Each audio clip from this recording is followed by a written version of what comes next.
Well, good evening, everyone, and welcome. Thank you all for being here. I'd like to call this City of Homestead City Council workshop to order. Today is Tuesday, June 6, 2023, and it is now 6:04 p.m. Let's have a roll call, Madam Clerk. Councilwoman Bailey. Here. Councilman Roth. Here. Councilwoman Faircloth Staggers. Councilman Fletcher. Here. Vice Mayor Guzman. Mayor Losner. Here.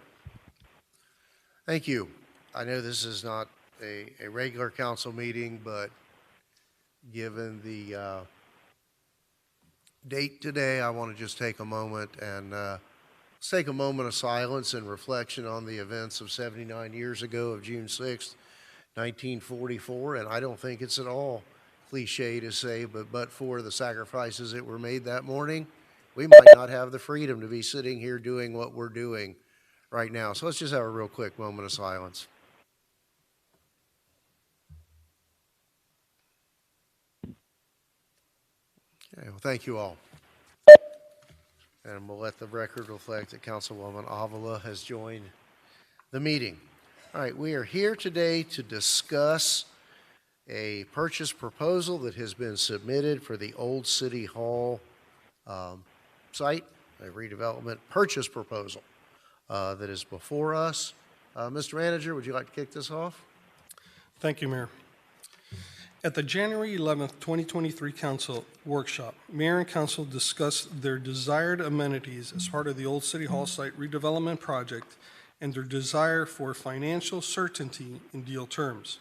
Mayor and Council directed Related Urban Development to prepare a new proposal for the project, keeping with that discussion. On April 27th, 2023, Related Urban submitted a revised offer to purchase the Old City Hall site for $12,400,000 and develop the site in 4 phases that include housing, retail, and public space components. The city consultant's IM Rebel has prepared a brief analysis of the deal and potential negotiation points. The city's appraiser, Integra Realty Resources, has provided an update appraisal for the site yielding a market value conclusion of $17,500,000. And with that, Mayor, we have Sasha Page and Rick Liu online, so they can quickly go through their presentation. Thank you. Please go ahead. Thank you very much. This is Sasha Page. We will, if someone could put up the slides, we'd appreciate that. Again, thank you for having us present to you on the Master Development and Purchase Agreement. Again, our thoughts, as we have given you in the past on previous documents provided by the developer. These will be our points, some key negotiation points you should be considering if you would like to go ahead with this as offer or consider it. Do you want to say that our focus is on the business items in the transaction? Just background, we obviously understand this is a very important project for the city and think it's a very worthwhile effort to enhance the downtown and to improve quality of life and build on the opportunity of the Southgate Transitway. But our remarks are going to be focused really on the business issues. So my colleague Rick Liu will start, and then I'll finish up. And of course, we're always open to any questions. Sure. Next slide, please, Zach. Okay. Next slide, please. Okay, here we go. All right. So this presentation, as we understand it, is about sort of looking at the issues or the things related to a fee simple purchase. We've been talking about a lease for a long time. Now we're talking about a fee simple proposal that's on the table. And the key thing here really is about the appraisal and getting the right appraised valuation, which we'll talk about in 2 slides from now. But second from that, assuming we can get the right valuation on the land, there's a matter of just sort of assuring the overall kind of completion of the project. So until now, we've really been sort of looking at this through the lens of a lease. Now, if we were to sort of by accident not negotiate the best offer, and there was, the developer will not complete the project, perhaps you wait a few years and you get the land back. But with a fee simple type of transaction, the stakes are obviously larger. Once they pay for the land, the city can no longer take it back if the developer decides not to complete the project. So what do? The solution, which frankly has already been, for the most part, memorialized in the agreement, is we try to mitigate as much risk as possible before the conveyance of the land, such that the developer meets certain, closing conditions or city conditions to offer to make sure that they're, very committed and invested in the project. And these are conditions I'll talk about in the next slide, but these are mainly things like completion guarantees, making sure that they have their entitlements, getting a notice to proceed. Again, all things that are in the document right now, but we may want to, just for avoidance of all doubt, have in the document that these are conditions prior to the conveyance of the land. Next slide, please. And so beyond just the overall completion of the project, we also want to make sure the developer is motivated to complete each phase of the project. And this is not to imply at all that the developer that is sitting there today, is not interested or does not intend or does not have the capacity to build. This is really just, these are the types of terms that we would encourage, in any type of agreement with a developer. Now, with the lease, in those earlier negotiations that we had in the fall, the developer was never actually going to have to pay penalties, per se, for not completing a phase of the project, aside from extension fees and the money that they've invested themselves into that project. But as I mentioned before, the stakes are higher now that it's a fee simple transaction. Before you could get the land back after a few years, that would be considered an event of default if the developer didn't build. Now we can't do that anymore. Currently, the agreement is written such that the land is conveyed only when the developer is ready to purchase, ready to undertake phase 1 and phase 2, but not phase 3. And as well, the phase 3, so there's no commitment for phase 3. But the grocer has also moved to phase 3 from phase 2. So that has made it even more uncertain than it probably has under a lease type of scenario.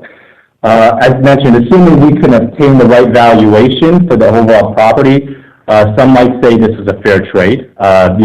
You get to buy your property, you own it, you should get to do sort of what you want with it.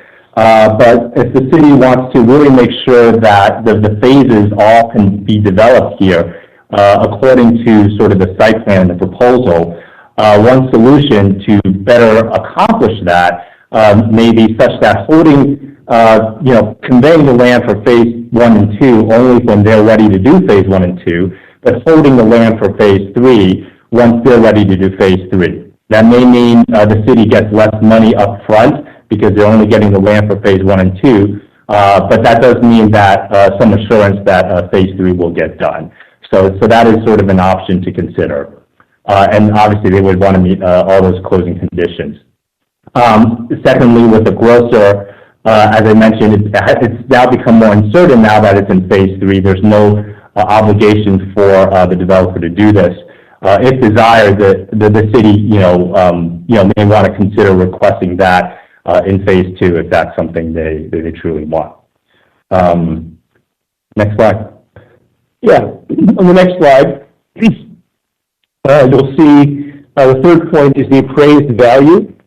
The IRR, who's been engaged by the city, has prepared several appraisals based on different methods and has derived the $17.5 million as the primary value of the project based on the expectation about density and about changes in zoning, and using a assumption similar to the type of development that the developer expects to develop.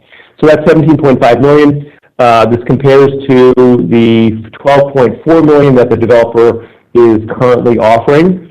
So there's a difference there, and we feel that the 17.5 represents a reasonable value. So that's something to be considered if you go forward with these discussions.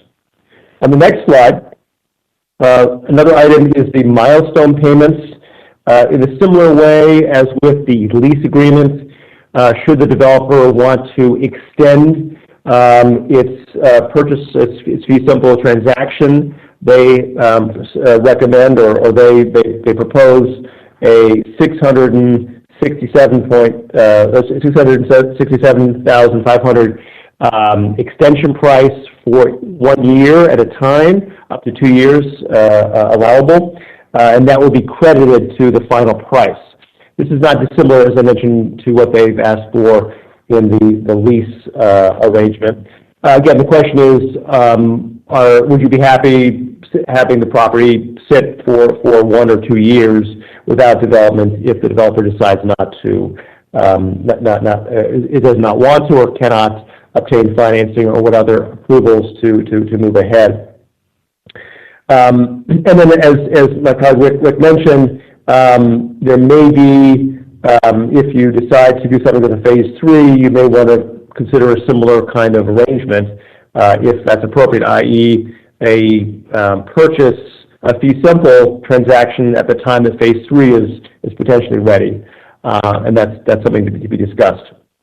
As Rick mentioned as well, the grocer will not be developed in phase 1 or phase 2, but in phase 3. As you may remember, under a lease agreement approach, the expectation was that phase 1 and phase 2 would be done together, and the national or regional grocer would occur at that time. Currently, that's now been moved to phase 3. In addition, besides the risk about that, there is some ambiguity in the language about whether it's a grocer or commercial office space. So there's an option there in the language. We believe that the developer intends to lease or have an arrangement with a national grocer, as they've stated previously. So this is probably just a wording change that needs to occur. On the next slide, number 6, is the refinance sale. This is really not applicable here, but just want to point out that in a fee simple transaction, the developer owns this free and clear, and should they decide to sell this to another party, they are free to do that. And there's no compensation that they would share with the city should there be some profits to that. That's their risk.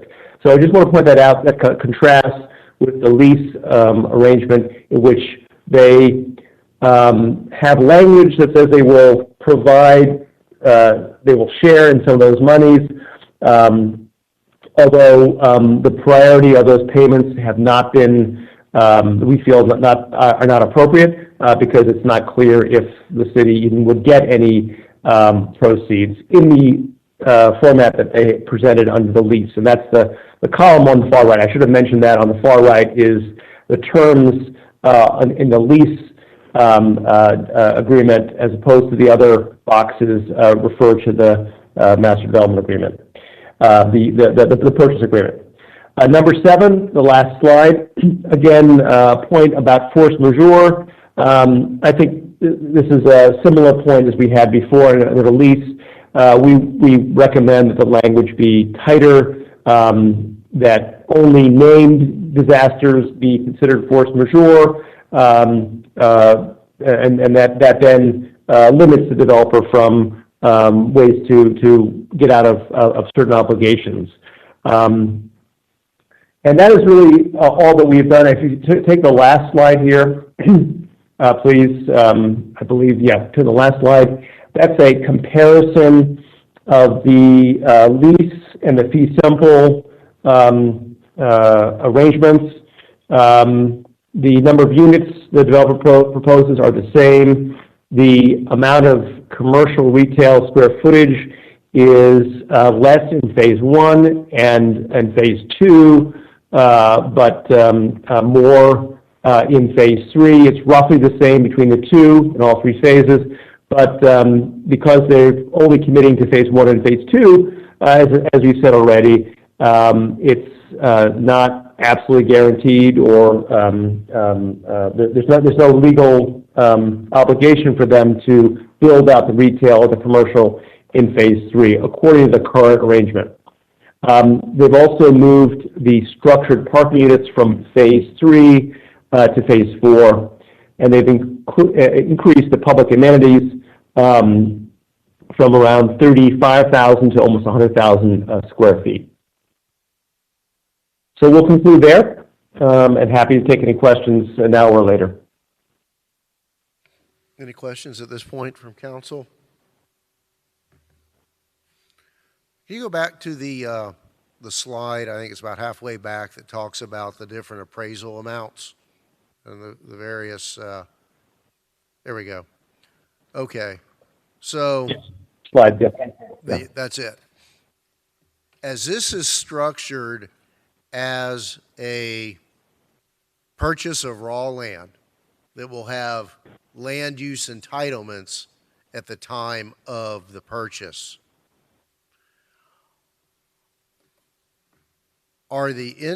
is the income capitalization approach or the cost approach really relevant to this transaction?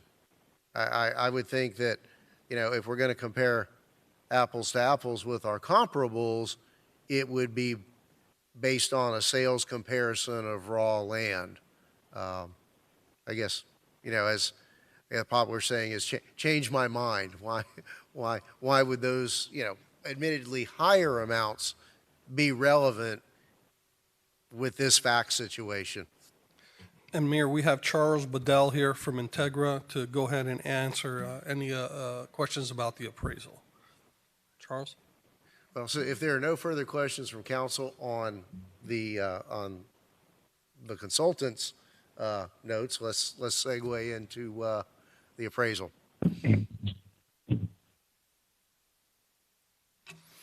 Mr. Mayor, I understand your concern, and it's common to think that way, that the sales comparison on vacant land would be the best indicator. In this case, we have a fairly urban site for Homestead that has unique income potential, and really the income approach best considers the income potential, the future income potential of the property. So, you know, if we were talking about ag land west of us, you know, 20 acres, and you had comparables up and down the street that had the same utility, then I would say the sales approach would be best.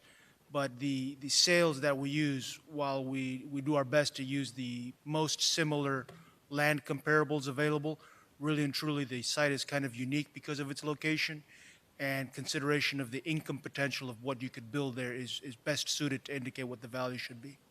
Right.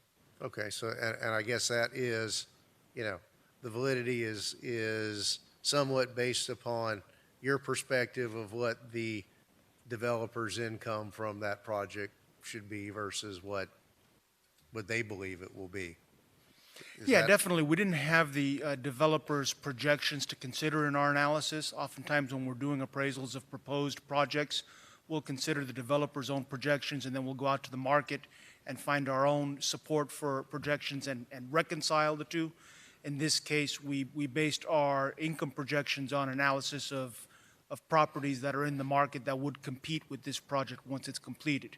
So we have comparable rentals of multifamily projects, comparable rentals of retail projects, and we also estimate the affordable housing or the rent-restricted units based on the maximum allowed by Florida Housing Finance Corporation. So we base our projections on this data, and we didn't have the developer's projections. Okay, very good, thank you. So any further presentation or comments from your perspective on where we are with what's before us in terms of your appraisals? You know, I'm here to answer some questions if you or the council members have. As far as the presentation, I did provide Zach with a summary of some of the most pertinent slides from our report that just really summarized the comparables that we used in the analysis undertaken. It's brief. I can present it to you. I'll gladly stand up and present you the information. I'm not sure if the council members have had a chance to review the appraisal or not and have specific questions, if that might be a better way to handle this, or if I should just present. Okay.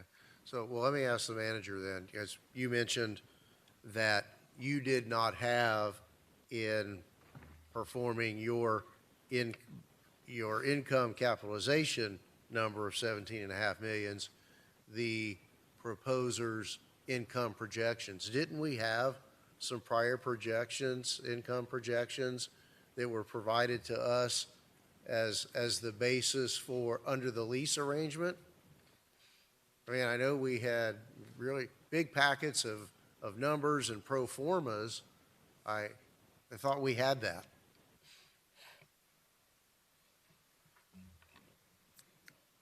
Sasha and Rick, do you recall the income projections? Yes, there were projections that were provided by the developer as part of their submission. I can't remember, probably 6 to 9 months ago. I think it was back in May. Yeah. Last May. Yeah. Yeah, those were for the lease. There are a variety of projections. Yeah, that's correct. I don't know if they were shared with IRR, but we have seen this. So, Sasha and Rick are correct. We did receive pro formas. However, those were not pro formas for this development plan. That was for several iterations ago when there was a different unit mix as far as the rentals, the number of units, et cetera. If you recall, we've been through several iterations on this project.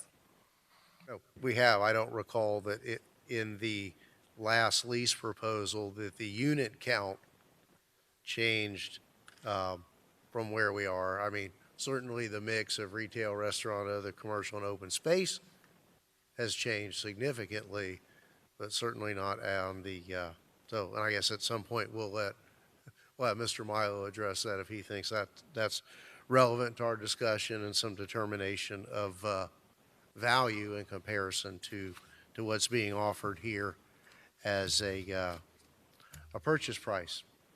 So if there are no questions with respect to the appraisal methods or findings from council, or any comments at this point, I would like to have, yes, Councilwoman Fairclough. Yes, thank you, Mayor. I just have an appraisal question. It appears as if there are two different philosophies with obtaining the appraisal. We obtained an appraisal for 12.4, and now there's a different philosophy with the appraisal based on comparables. So why was there a different approach with the appraisal process? Initially, Councilwoman, there was an appraisal done last year that was, just once again, comparables. But the thought process was, to do an income-based appraisal as well, to do more expansive, instead of a one-dimensional look at this particular property, to do a multi-dimensional look to see if we're leaving something on the table. And that was the initiation of going out and getting a different appraiser to go ahead and do these more complex appraisals. I understand that, but I also feel that when we are making this decision, I think there should have been a more concerted approach with these appraisals.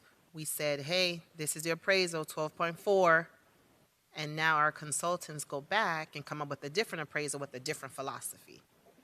So I'm having a hard time reconciling that. There was a different appraisal company. We used a different one initially. Subsequently, we started using Integra, and that 17.5 number did come in initially from the Integra's first look at this appraisal. So it's not that we've been playing a shell game of moving the numbers around or anything like that, but once again, time has passed as well. Different appraisal methods, giving us different numbers, right? And also, there's the factor that time has gone by, and I think the original Integra one was probably in January, if I'm not mistaken, and here we are in June. So I don't think you're playing a shell game, so I wasn't Oh, I'm sorry, intimating that. maybe a bad choice of words. Yeah, I wasn't intimating that. I just feel as if it should have been more in alignment. I don't believe that the big delta between the two appraisals are because of time per se, based on what you just indicated. I'm not convinced it's principally based on time. I think it's based principally on approaches, and I think we should have been a bit more consistent in our approach, because we provided the Related Urban Group with 12.4, right? We provided them that number?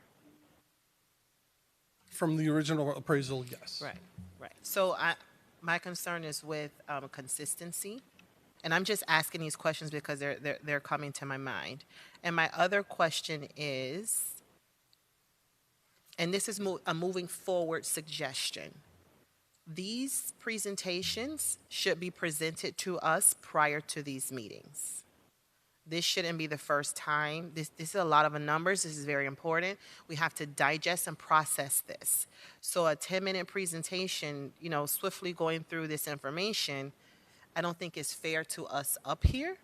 I think there should have been meetings prior, and that's not for us to reach out to you to do. That's for you to reach out to us to do. So I'm not saying that we didn't do our homework. You all work for us. I don't want to speak out of turn, but I might be able to help Wait, answer your question Wait. when you're finished. This is about process. So moving forward, you may not want to publish this, but this should be presented to the council prior to these meetings. And I kept sifting through things. I didn't see this presentation. So that's moving forward. Okay. Point taken, I'll Councilwoman. rest there, Mayor. Thank you, Councilwoman. Councilwoman Avila. Thank you, Mayor. I agree 100%. I would have loved to have seen some of these points and the issues and solution comparisons. I want to give kudos to the appraiser for being here. Oftentimes, the appraiser is the least liked individual in a transaction. Oftentimes, the seller's not happy with the value, the buyer's not happy with the value, the bank is definitely critical of the value. So thank you for being here and taking the heat to answer the questions. Working in an industry that uses appraisals on a daily basis, I have a lot of familiarity with the process, with the comparables, with the approaches, and so I can tell that it's just going to be a very complex, situation when you're comparing. Okay, are we going to go with sales versus income versus cost? And there's different reasons. And when you hire an appraiser, you're going to get an opinion. And if you hire 4 other appraisers on the same property, you're going to get 4 other different opinions and different suggestions on how to come up with that valuation. I think for me, at the end of the day, it's going to be about, do I want to sell or do I want to lease? But I think that it would be a good exercise and a good educational opportunity if we have a presentation going through the appraisal, if time allows it, if you're all interested. I think for me it would also help to get clarity as to what my perspective is in the industry versus what's meant to be highlighted in the appraisal document. So I'm open to it, but I'm okay if we want to proceed in a different direction as well. Thank you. Okay. Thank you. And just, so let me add though, although we did not have the typical one-on-ones regarding these topic pages that have been presented, they were made available to council about a week ago, I think on Wednesday. And they were in the package that was distributed on Friday, which, not having them is different than not having the opportunity to have that give and take discussion. Councilwoman, help me clarify, what kind of, and I guess it's got to be in the context of the here and now. So you need some high points going through the appraisal or the different approaches. I think he was offering that there might be some good, key points to clarify in the appraisal, and maybe it'll help drive some discussion points. Well, and I think that earlier in and some of the give and take with Councilwoman Fairclough Staggers, I think you were probably starting to jump in and do that. So, now I think now would be, there's no time like the present to, give us the high points of those different analysis. And again, back to my question,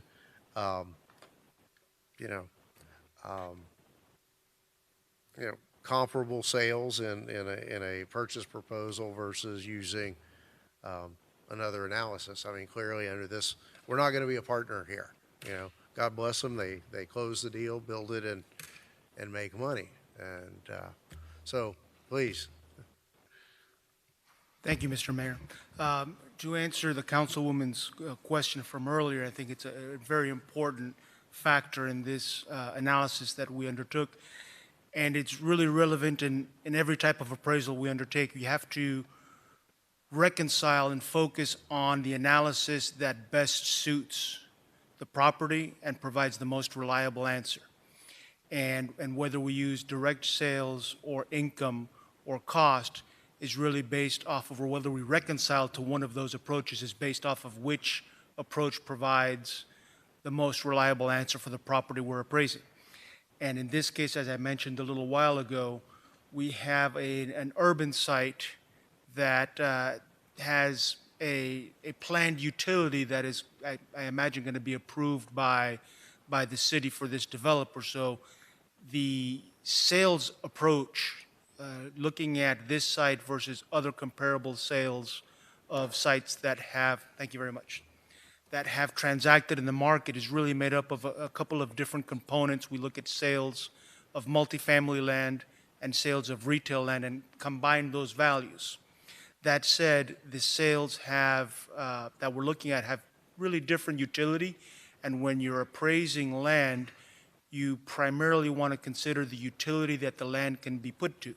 So for instance, if you have a parcel of land, going back to the agricultural example, if you have a parcel of land that has potential for 100 bushels of corn an acre versus a parcel that has potential for 500 bushels of corn per acre, you don't go and say the price per square foot of land should be this. You say the price per square foot, the price per bushel of corn. So you compare it on its utility basis. And in this case, we had sales of multifamily sites and we had sales of retail sites, but really and truly to capture the specific development potential and income potential of this site, the best suited approach is the income approach, because we project the revenue potential and operating expenses of each of the components as they're initially planned, and then back out the costs, including the cost of construction, incentive, and the time value of money. So we build the development model to reflect that it's going to take several years to build this up and several years to absorb the different components to reach stabilized occupancy. And the only approach that really accounts for that is the income approach. So that's why we place primary focus on the income approach. I have, if you would like to see, do you guys have screens in front of you? Okay, good. I was like, I don't know if you're going to be able to see that. This is an executive summary of the approaches, and you can see the cost, sales, and income capitalization approaches, and we reconcile again to the income approach in the market value conclusion, because that's really what's telling us the best and most reliable story for this proposed property. In the following pages, you have a summary of the comparable sales we analyzed for the multifamily component, and they're ranging from just under 20,000 a unit to 32,000 a unit. And again, when you're looking at, for instance, multifamily land, you analyze it on a price per unit basis, per potential unit, not on a price per square foot basis. You have, here's a map of the sales we analyzed, and they're all up and down the US 1 corridor in somewhat similar locations, except for our subject site, of course, is a very urban and central location in Homestead, with great walkability to its supporting services. The next page has the sales that we analyzed for the affordable component, followed by a map of these as well. I'm sorry, here's the affordable component. Here's the map.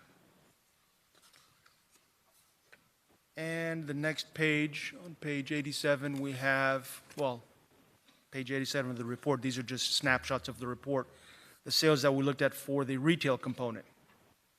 And they're trading at, $18 to $25 per square foot. Retail sites generally transact on a per square foot basis, and that's how we run the analysis here. So when you combine these values, you have approximately 520 multifamily units, 76 income-restricted units, and approximately 236,000 square feet of retail, or the equivalent of 236,000 square foot of retail, given that you have a certain square footage of 82,600 square feet of retail square footage. You combine the values and you come up with 18.6 by component, based on sales analysis of sites.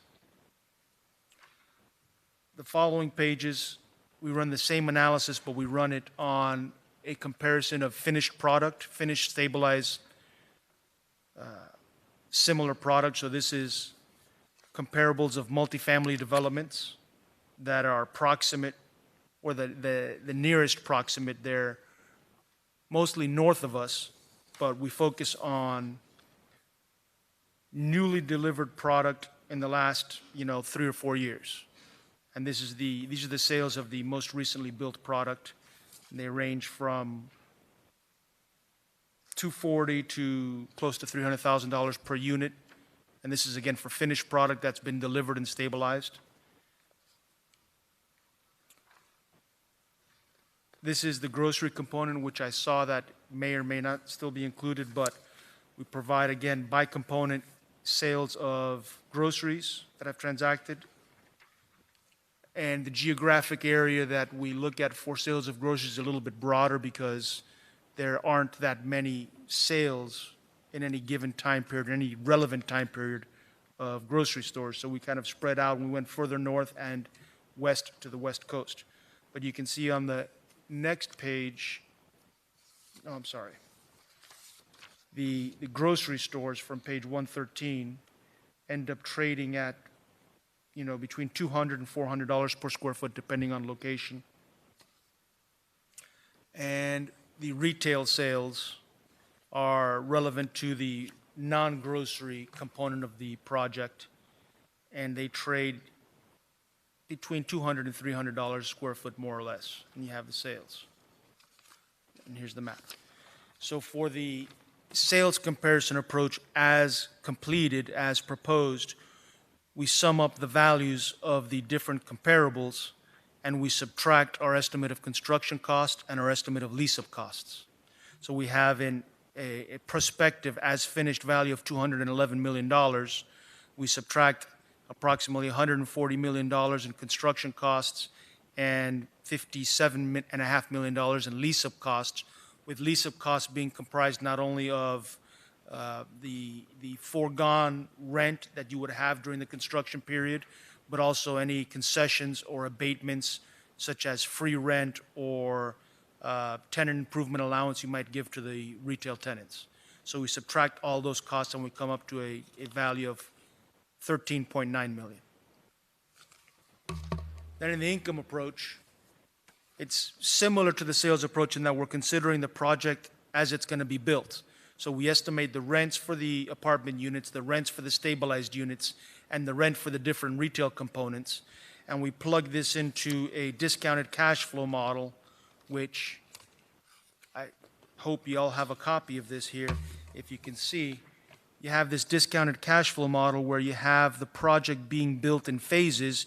If you look at the capital expenditures towards the bottom of the page, where you have a couple of columns of zero, followed by negative 3.1 million, negative 2.2 million, then a couple more zeros, then a bunch more negatives. Those are when the construction's being done. Those are when the construction's being done. So you model out this project as a developer would. A developer would model this over a period of time, projecting the phases as they might occur over, a 5, 6, 8 year period.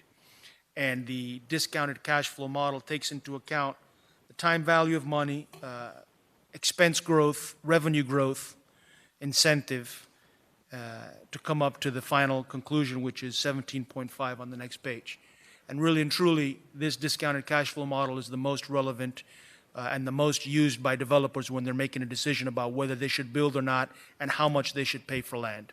So this is really the most applicable and relevant. Thank you. Council? Any further questions on the appraisal or the methodology? Yes, Councilwoman. Thank you, Mayor. Is it safe to assume that the zoning currently isn't really a factor as much as, because we're doing it on an income approach and its potential?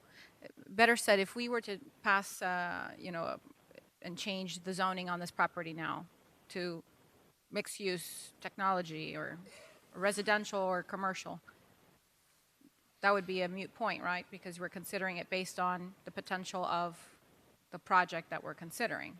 Correct. And the zoning would be changed as part of that evaluation, right? Correct. Typically speaking, when we're providing these services for municipal agencies, we're taking into account the fact that the municipal agency has the power to approve or not the development and make a zoning change as needed to help the development get underway. So if you were to tell me that we're going to change this to, not to keep going back to agriculture, but it's the furthest extreme, if you told me that you were going to go to agriculture and we're going to change the development plan, the values would change significantly. Thank you. Thank you. Just thank you for the explanation. It was very helpful. Thank you. Very much so. I guess we're at the point of the evening where we will hear from the developer's representative. Want to come forward, Mr. Milo? Mayor, if I may. Yes, Can I Councilman. get this picture moved? Because I can't see the audience.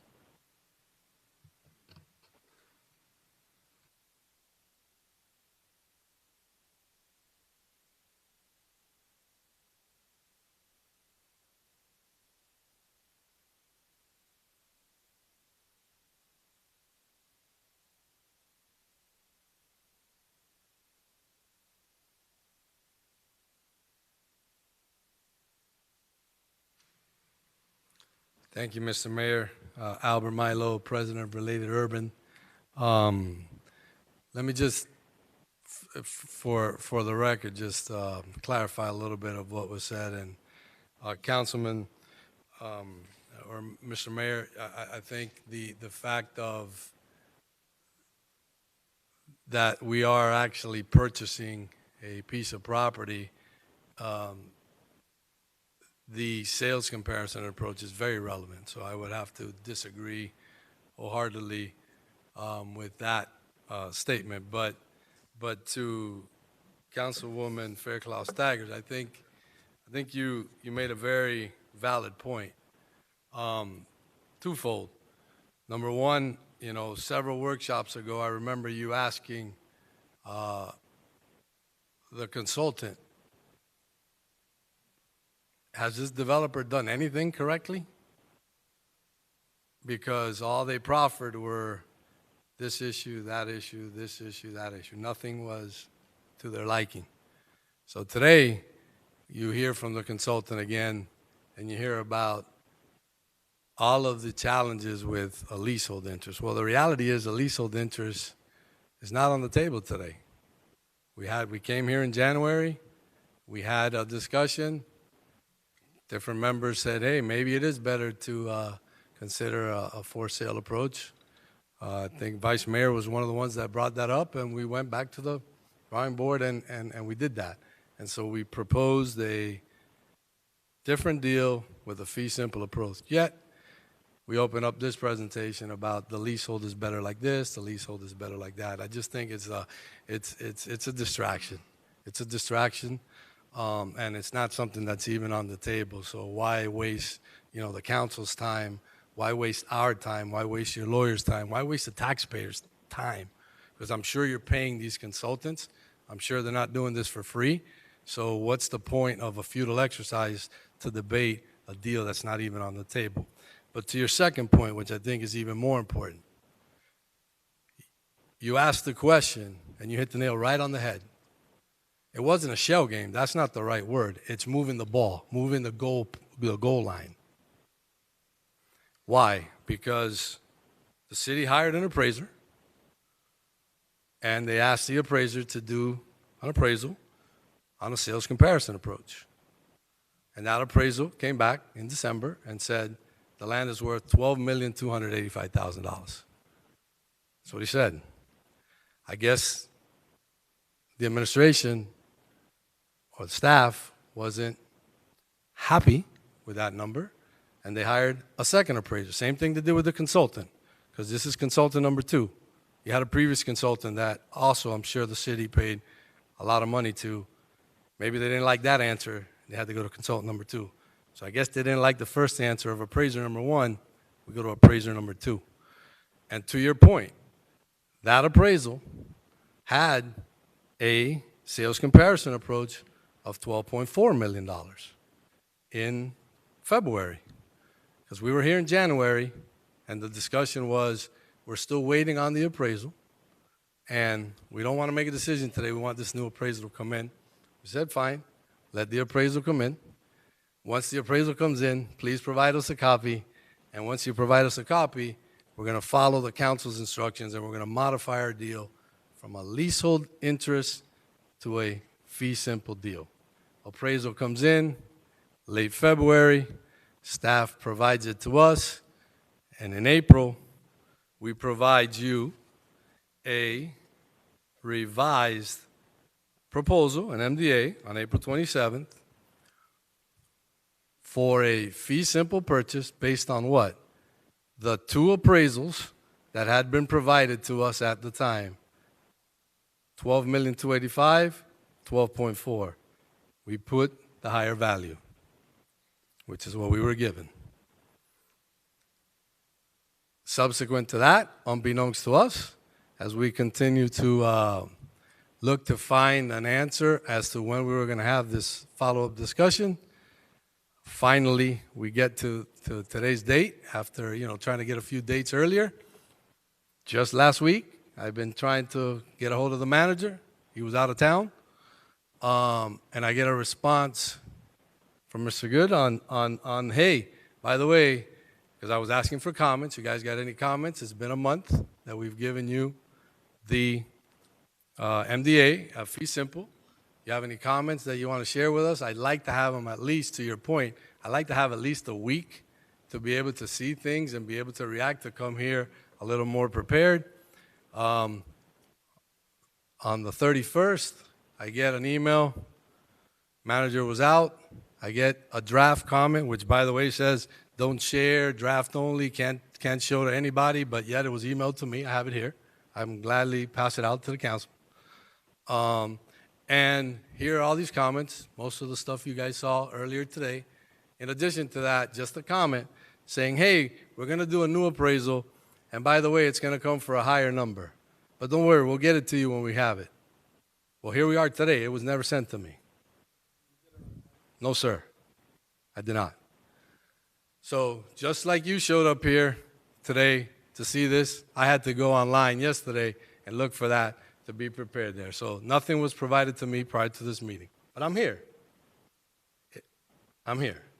So let's just as a highlight, because again, I'm not an appraiser, but we've built numerous projects, and as I've explained and showed to this council previously, we've done over $2 billion worth of development work in multiple public-private partnerships.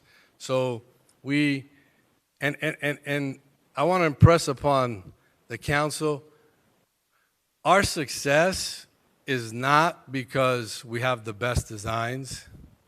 Our success is not because we're a long-standing organization. Our success is not because we're the best capitalized, development company in here. One of the main reasons for our success is because we understand and we know our limitations. And I'm not going to stand here in front of this council and proffer something that I know that I can't deliver. I just as well would say, hey, we gave it the old college try. We have a difference of opinion. but we've never failed to date, and City Place Homestead is not going to be our first failure. So we understand our limitations. This is not an academic exercise from a consultant. This is not a valuation exercise from an appraiser. Bless you. So in this environment, because again, unbeknownst to us, until less than a week ago, we're blindsided by the fact that staff, I guess, didn't like the last appraisal that we talked about at this council meeting in January, that came in February, that was the basis for our proposal as a fee simple deal. But again, don't like the answer, keep asking the question. Don't like the answer, keep asking the question. Right? We can do the same thing. I can stand here and go get another appraiser. If you're in a court of law and there's a dispute amongst partners or foreclosures and stuff, yeah, each side goes to their own side. They go to their corners. They get an appraiser. You know, one guy says one thing, another guy says another thing. They don't agree. They may have to go to a third one. The judge has to come in, and somewhere in the middle you find the common ground, right? But I think it's somewhat, disingenuous that we're negotiating in good faith based upon the direction of this council, and that we don't even have a courtesy call. There's nothing. We didn't get comments. We don't get an appraisal. We don't get anything from staff on that. So I'll just give you some highlights. And to me, again, I'm not going to sit here and talk about discounted cash flows and that type of stuff, because just like, with all due respect to the appraiser, he can't determine my level of risk, and he can't put a cost on my capital. So, globally, his original appraisal 3 months ago on the cost approach was $12.1 million. That's the one that was provided to us. The new one that we just looked online now says $18.6 million. $6.5 million higher in the span of 3 months in an interest rate environment that continues to go up, in an environment where construction costs continue to go up, in an environment where insurance costs continue to go up, which means that cap rates have to go up. I'm not even going to take my time to debunk the fact that in this environment, it is impossible to have more than a 50% increase in value in a matter of 3 months. This is his appraisal, not mine. His sales comparison approach was $12.4 million. That's why we picked $12.4 million as the fee simple structure. His current one is $14 million. Again, $1.6 million higher in a span of 3 months. Mind you, from a sales comparison approach, what is the most important thing? Property that has sold. If you compare his two appraisals, go to his sheets of sales comparison approaches. Look at the comps. Conveniently, there's 1 or 2 comps that were dropped. Actually, I think they're the most relevant comp. I think the most relevant comp is Mr. Bravo, Armando Bravo's site, less than a mile south of us between Chrome and US 1, which was bought for $5 million. Dropped. None of the sales in that report on the sales comparison approach are newer than September of 2021. None of them. So what does that tell you? That means there's not a lot of land transactions happening. Why? Because deals are not coming to fruition as they were, because the interest rate environment is dramatically different. When you, as this council, approved moving forward on negotiations in December of 2021, the 10-year T-bill was around 1.50. Today, it was at 3.70 when I last looked. That is more than double of an increase. Deals are really affected. That's what deals with discounted cash flows. That's what deals with cap rates and stuff. So again, I'm not going to be here necessarily trying to go tit for tat on the appraisal side of it, but just think, and just think for a second how, in a matter of 2 or 3 months, in this economic environment, with interest rates going higher, how the appraisal can go more than a 50% increase, right? Doesn't make sense. Doesn't make sense. So yes, Councilwoman Faircloth Staggers, you're correct. The approaches were totally different. And therefore, the answer is totally different. Now, let's talk about the positive side, right? Because it's now 2 years since I first stood in front of this council and put an unsolicited proposal to this council that triggered the process of moving a solicitation that brought 3 or 4 bidders, that then was narrowed down to 2 bidders, that then was narrowed down to us in December of 2021. So Related Urban, regardless of all of these different nuances and roller coaster and changes, is still here. We're still here. And continuing to work with you guys, continuing to meet with you guys. I've met with each and every one of you independently. I've listened to you. I've tried to incorporate all of your concerns. You know, obviously, there are seven varying opinions, so it's a little bit of a juggling act to try to, appease all 7. I did my best, But let's talk about the positives and the changes that are part of this agreement that came from some of the suggestions and the dialogue with you. First one is you guys asked for retail sooner, and you're concerned that not just residential, it's going to be more retail. One of the retail names that came up was Flanagan's. I personally negotiated with Mr. Jimmy Flanagan's. We have a signed agreement amongst them and us that is to have a new flagship Flanagan's on US 1 by the main entrance of US 1, right where the old library site was at, which is what is shown here on that, where's the,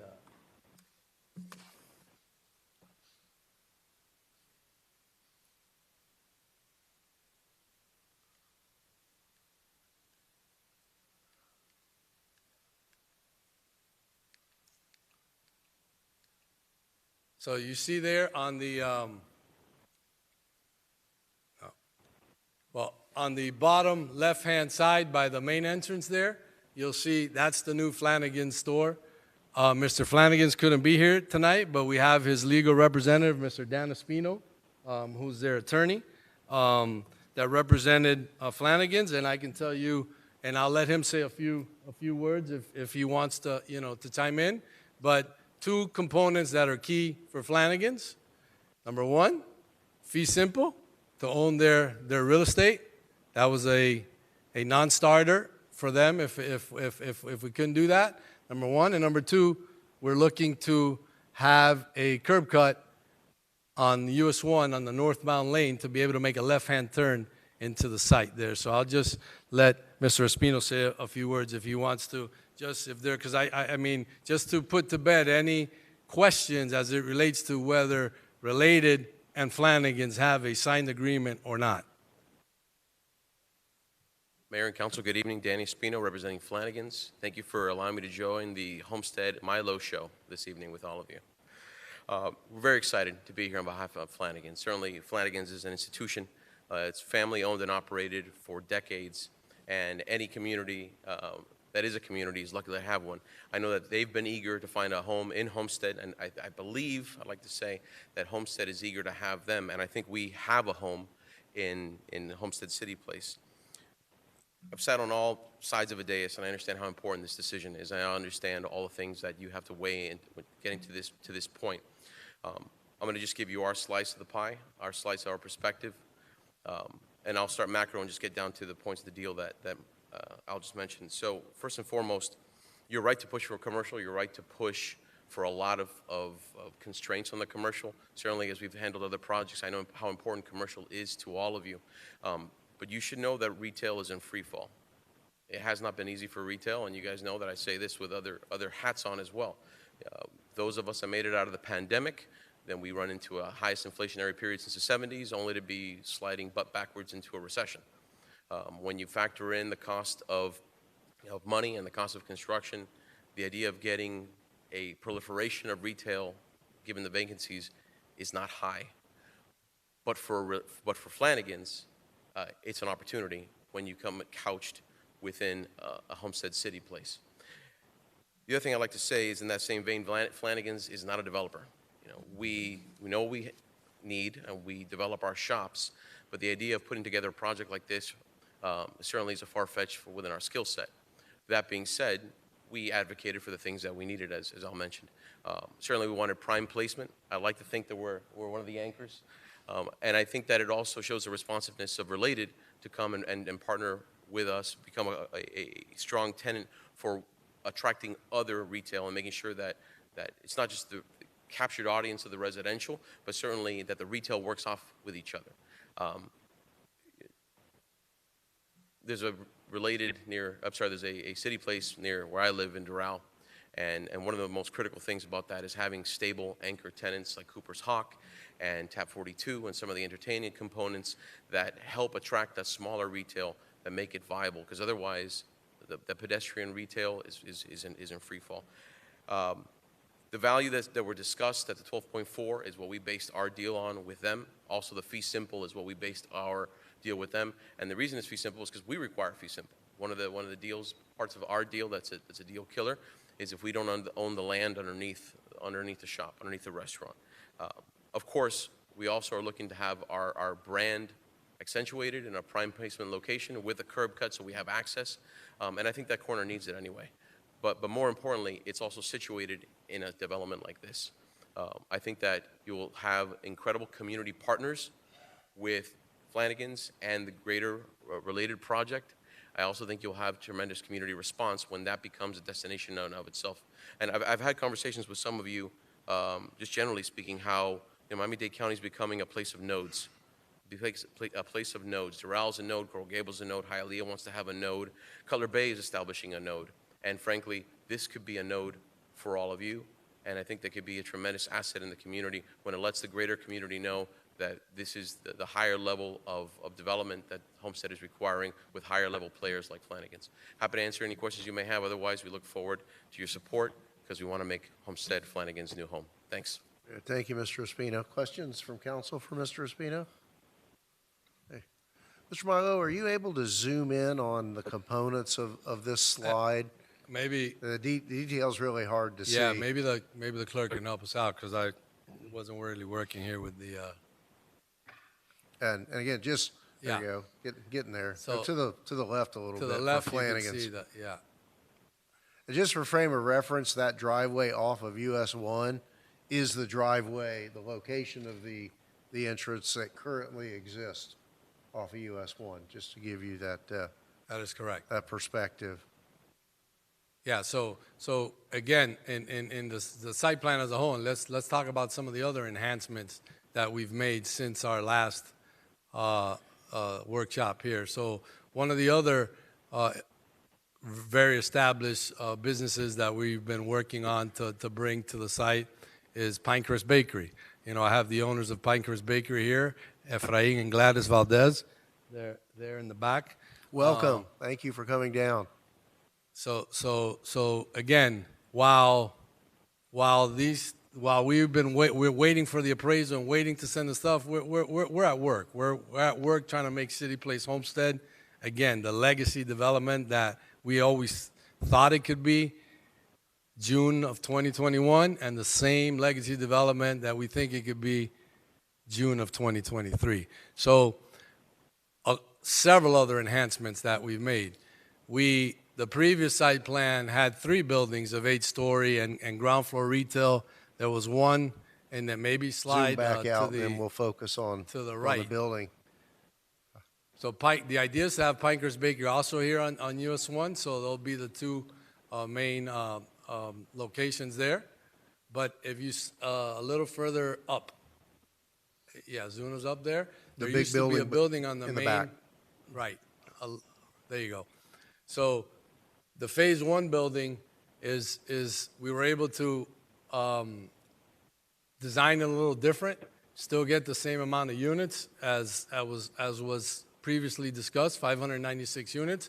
But the first phase, we changed the configuration of it a little bit, and that allowed us to, on the commercial corner off of Campbell, we did not have to put another residential building. So instead of 3 residential buildings, now we're able to have 2 residential buildings.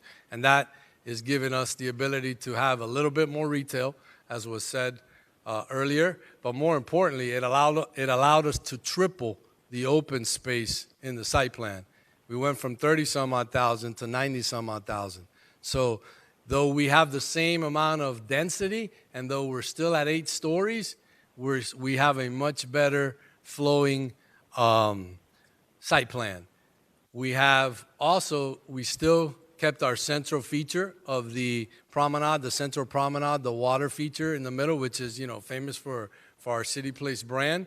But we were able to still have 3, one entrance and exit off of Campbell, the entrance and exit off of US 1, and then the relief exit towards the west on First Avenue. But also, by having that extra open space, we're able to do more of the art in public place. That's a big thing for us. We're heavily invested in the arts, and that gives us more opportunities for outside art places, sculptures, places for families to come, places for events, those things. So the fact that we're still at the same intensity, we still have the same amount of square footage, actually a little bit more retail square footage, but 3 times the amount of open space is a testament to the fact that, again, we're not sleeping at the wheel. We're actually trying to take your comments into consideration and make improvements to those things. Another important factor that's been there, and it's a little larger than it was El Espacio Homestead. That's a commitment from my partner, Mr. George Perez, the name to invest and have museum quality art and a space here in Homestead. When we talked about this, a couple of workshops ago, the amount of economic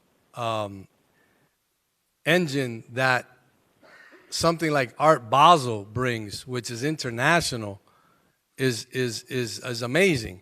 But you need a high quality art facility in the city in order to be able to attract those Art Basel events. We know that El Espacio Homestead will be that, because it's that in Allapattah for the investment that Mr. Perez made there. And so that's a feature that's been in there from day one. We still have some community space. We have some space set aside for a substation that's still in there. We have space set aside within El Espacio for Homestead Center for the Arts. We talked about the fact that we're going to be doing promotional events to help some of the downtown businesses, especially the Seminole Theater. So all of that stuff that we talked about and we had collaboration with is still in the deal. Another thing that it might have been at the last workshop or one of the other meetings I was at, I heard you, Vice Mayor, talking about the interests of CareerSource and how it was important to have jobs and work through CareerSource and partner with CareerSource. I'm happy to tell you that we have an existing partnership with CareerSource. We invest in 3 things. We help on a lot of causes, but we're passionate and we invest in 3 things. We invest in the arts, we invest in education, and we invest in helping communities get better economic opportunities, right?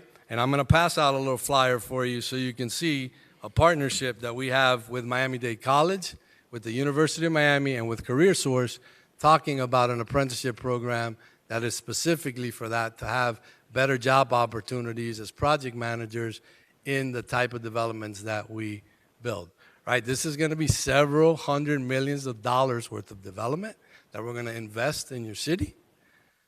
And there's going to be opportunities for jobs, but not really jobs is not really the right word. These are opportunities to create careers. Careers where someone can learn a trade, somebody can earn a real decent living, and someone can feed their family long term. So we're not interested in, just sidebar jobs. We're interested in career development to provide economic opportunities. Last week I met with President Pumariega from Miami-Dade College. They're working on finishing their facility across the street. One of the initiatives that they want to do is they have an honors college. Miami-Dade has an honors college that currently has about 600 students.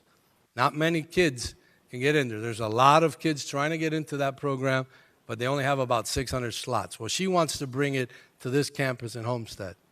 And one of her goals is not to fill the honors college here with students that applied somewhere else in Miami-Dade County and weren't successful in getting into the Kendall campus or the downtown campus or the Little Havana campus or the North campus. No, she wants to do it where there's specific priority for the schools down here, South Dade High, Homestead High, the schools that are here locally, and give those kids an opportunity to participate in Miami-Dade College's Honors College. We said, hey, we'd love to join that. We're working on the biggest development in the city of Homestead. We'd love to partner with you. Why? Because it meets one of those big objectives for us for education. But if I can, I'll pass this out to the council, please.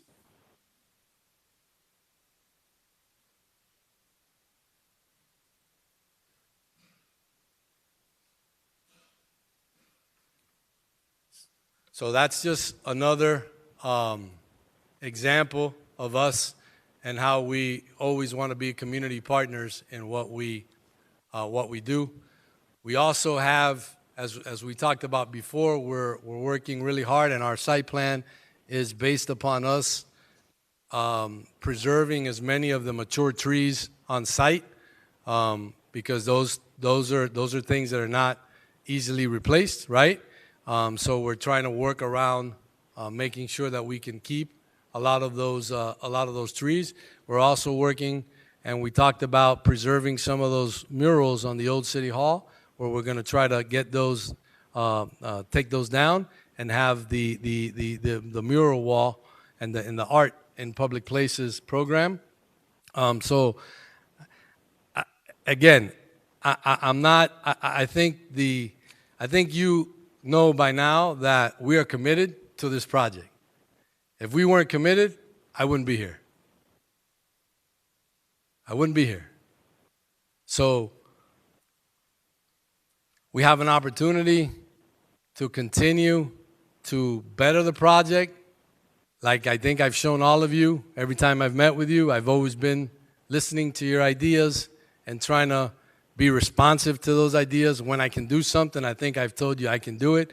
When I can't, I think I've told you, here's the reason why I can't, or let me see what I can do. Just today, I got some other ideas, right? And I said, that's a good idea.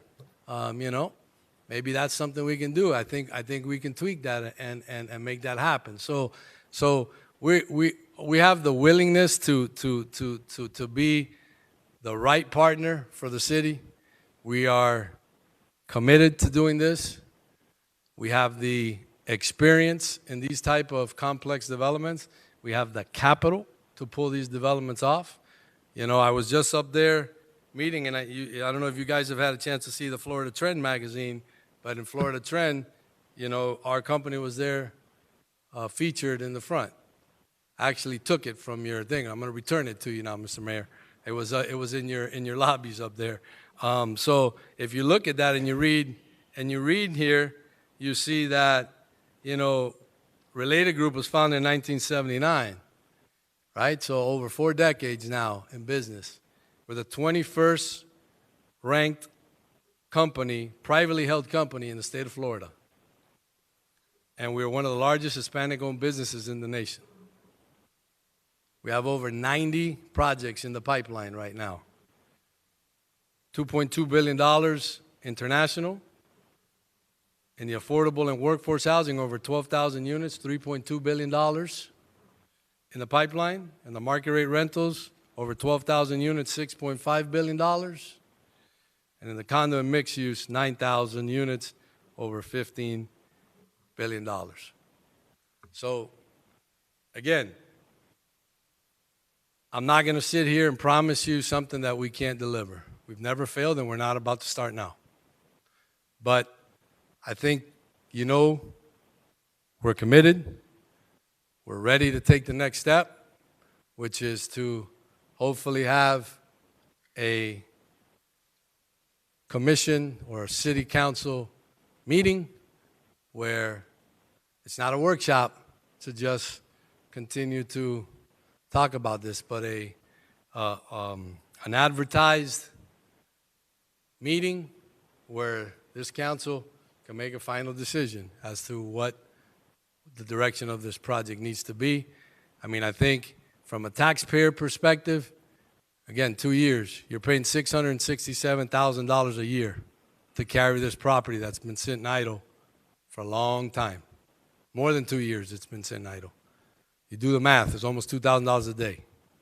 I'm sure those consultants aren't free either. So I will gladly take any questions that you have, and hopefully we can move to the next step. Thank you. Thank you, Mr. Milo. And before we go to the questions, one of the issues that have been brought forward by several of my colleagues from day one are the rooftop amenities for those residents and the public. And they've kind of come and gone again. It appears that they are programmed back in based on these renderings in the Phase 1 building. Is that correct? That's correct, and thank you for bringing that up, Mr. Mayor. I failed to mention that. That is a comment that has been brought by a lot of the members of the council. Here's a better shot of it. This is the Phase 1 building. You see there one of the main Central Park areas there, coming off of Campbell and then releasing to the west.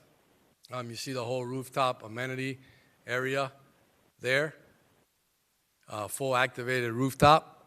And those of you that have been to our corporate office, I think a few of you have, you've seen the, the same kind of amenity that we have up there. This is one of the signature things that we do in numerous of our projects, and we think it's going to be a tremendous success here as part of City Place Homestead.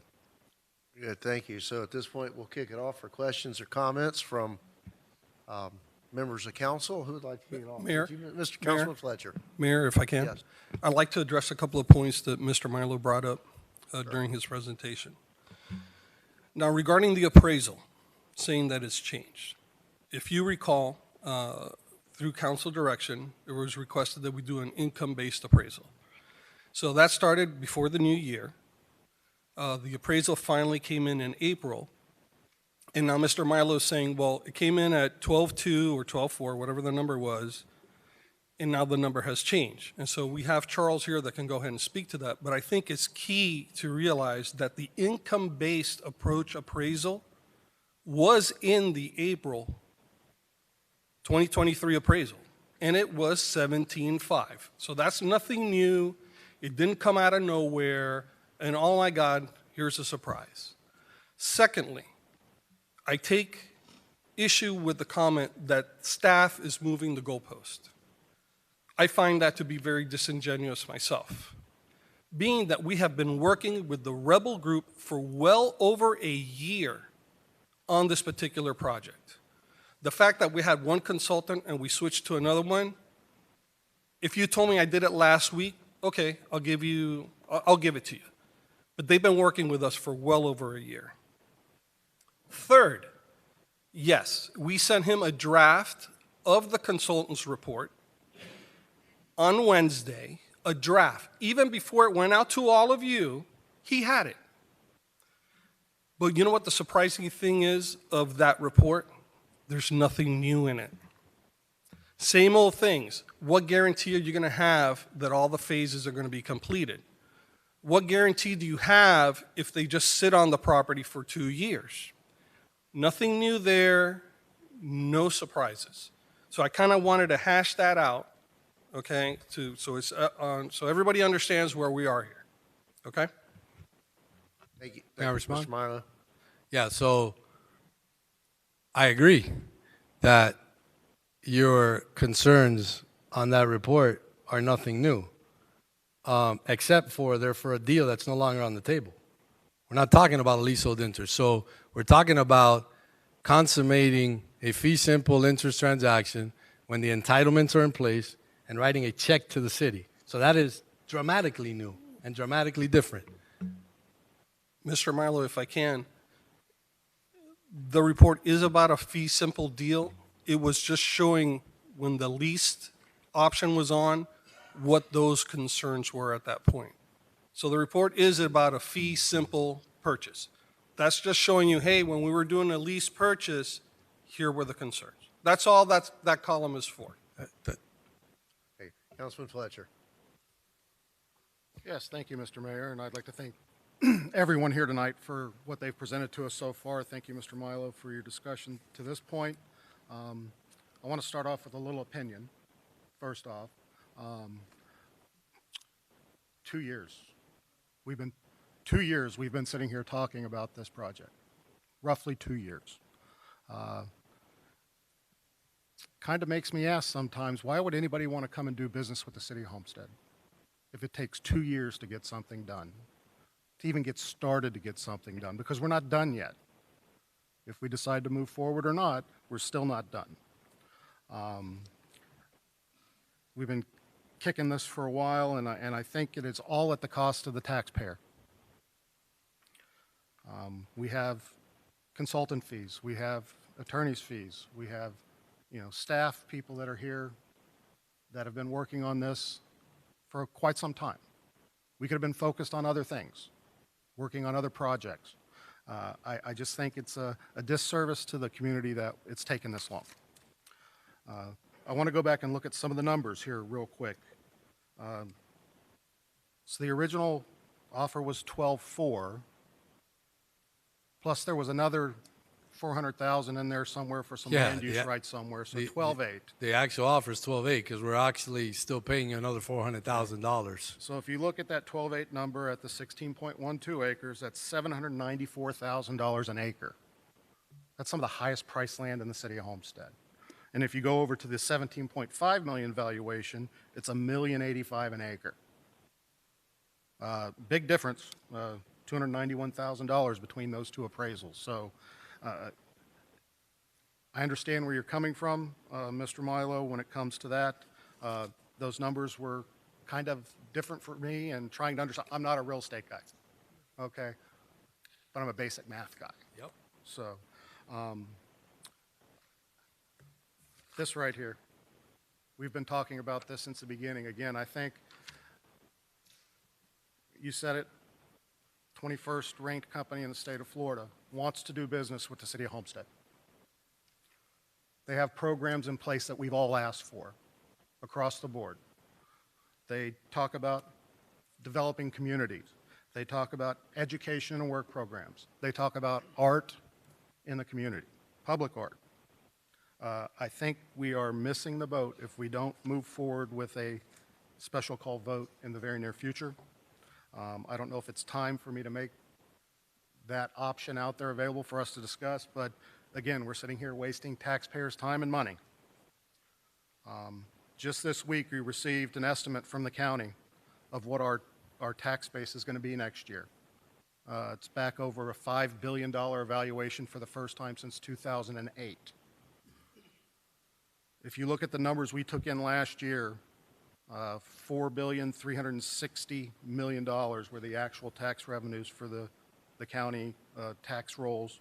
We brought in about $25.5 million of that. With this estimate, we're going to raise that by almost $1.1 million. I kind of look at it as this piece of property is costing us right now, we owe $8.4 million on it, 8.7. We're getting ready to make a payment, so it's going to come down. It's costing us a lot of time and money, and that's about $4 to $5 million that we could also add into our budget that will help offset costs in the future of taxpayer issues that everybody's facing right now. Increased insurance costs, increased grocery costs. Across the board, everything's gone up. We need to look at helping our citizens of Homestead out, and I think this is a way to start because we're taking that burden away from them of paying $2,000 a day. There's a lot of opportunities if we move forward with this. I think we have, kicked this back and forth long enough. It's time to make a decision. That's where I stand at this time, Mr. Mayor. Thank you, Councilman. Next. Wow. Go ahead, make a motion. Councilwoman Bailey. Thank you, Mayor. Well, I'm neither real estate or a math person, but what I do see is 2 years of something that I feel like we all kind of dreamed up. So it's really frustrating. I wanted to leave that leasing option or fee simple option to people that know that piece better than me. So I don't have the right answer to which is better for the city. But what I do see is the track record with opportunities that I feel like we are lacking. And that is your success with the mixed income component.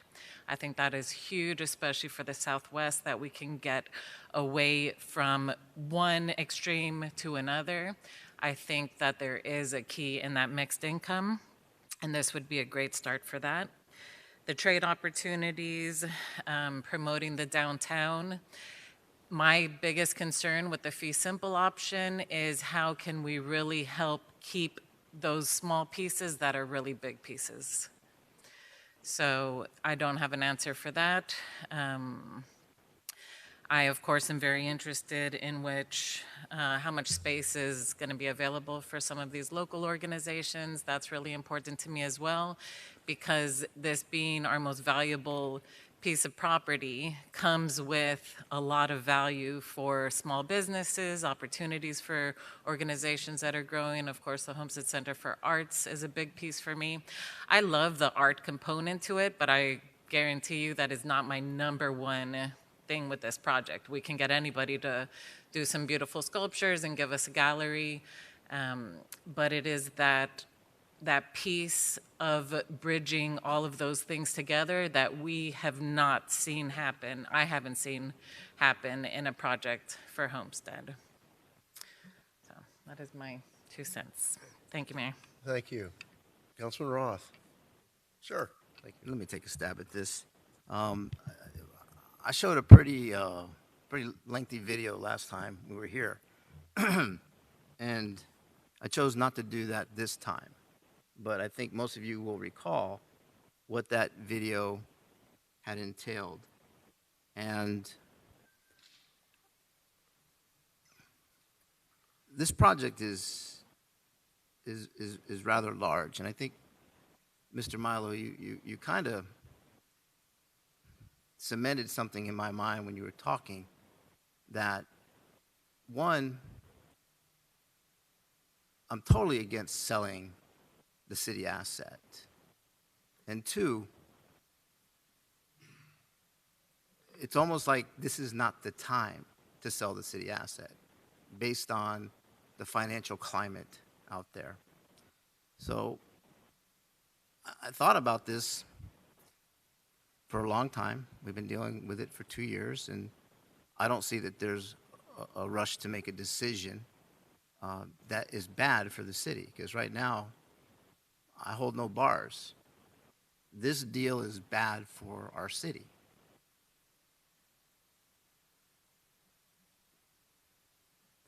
The difference between a fee simple sale and a lease, for my colleagues to understand, is if we were to sell this property for $12.4 million, that's all we get.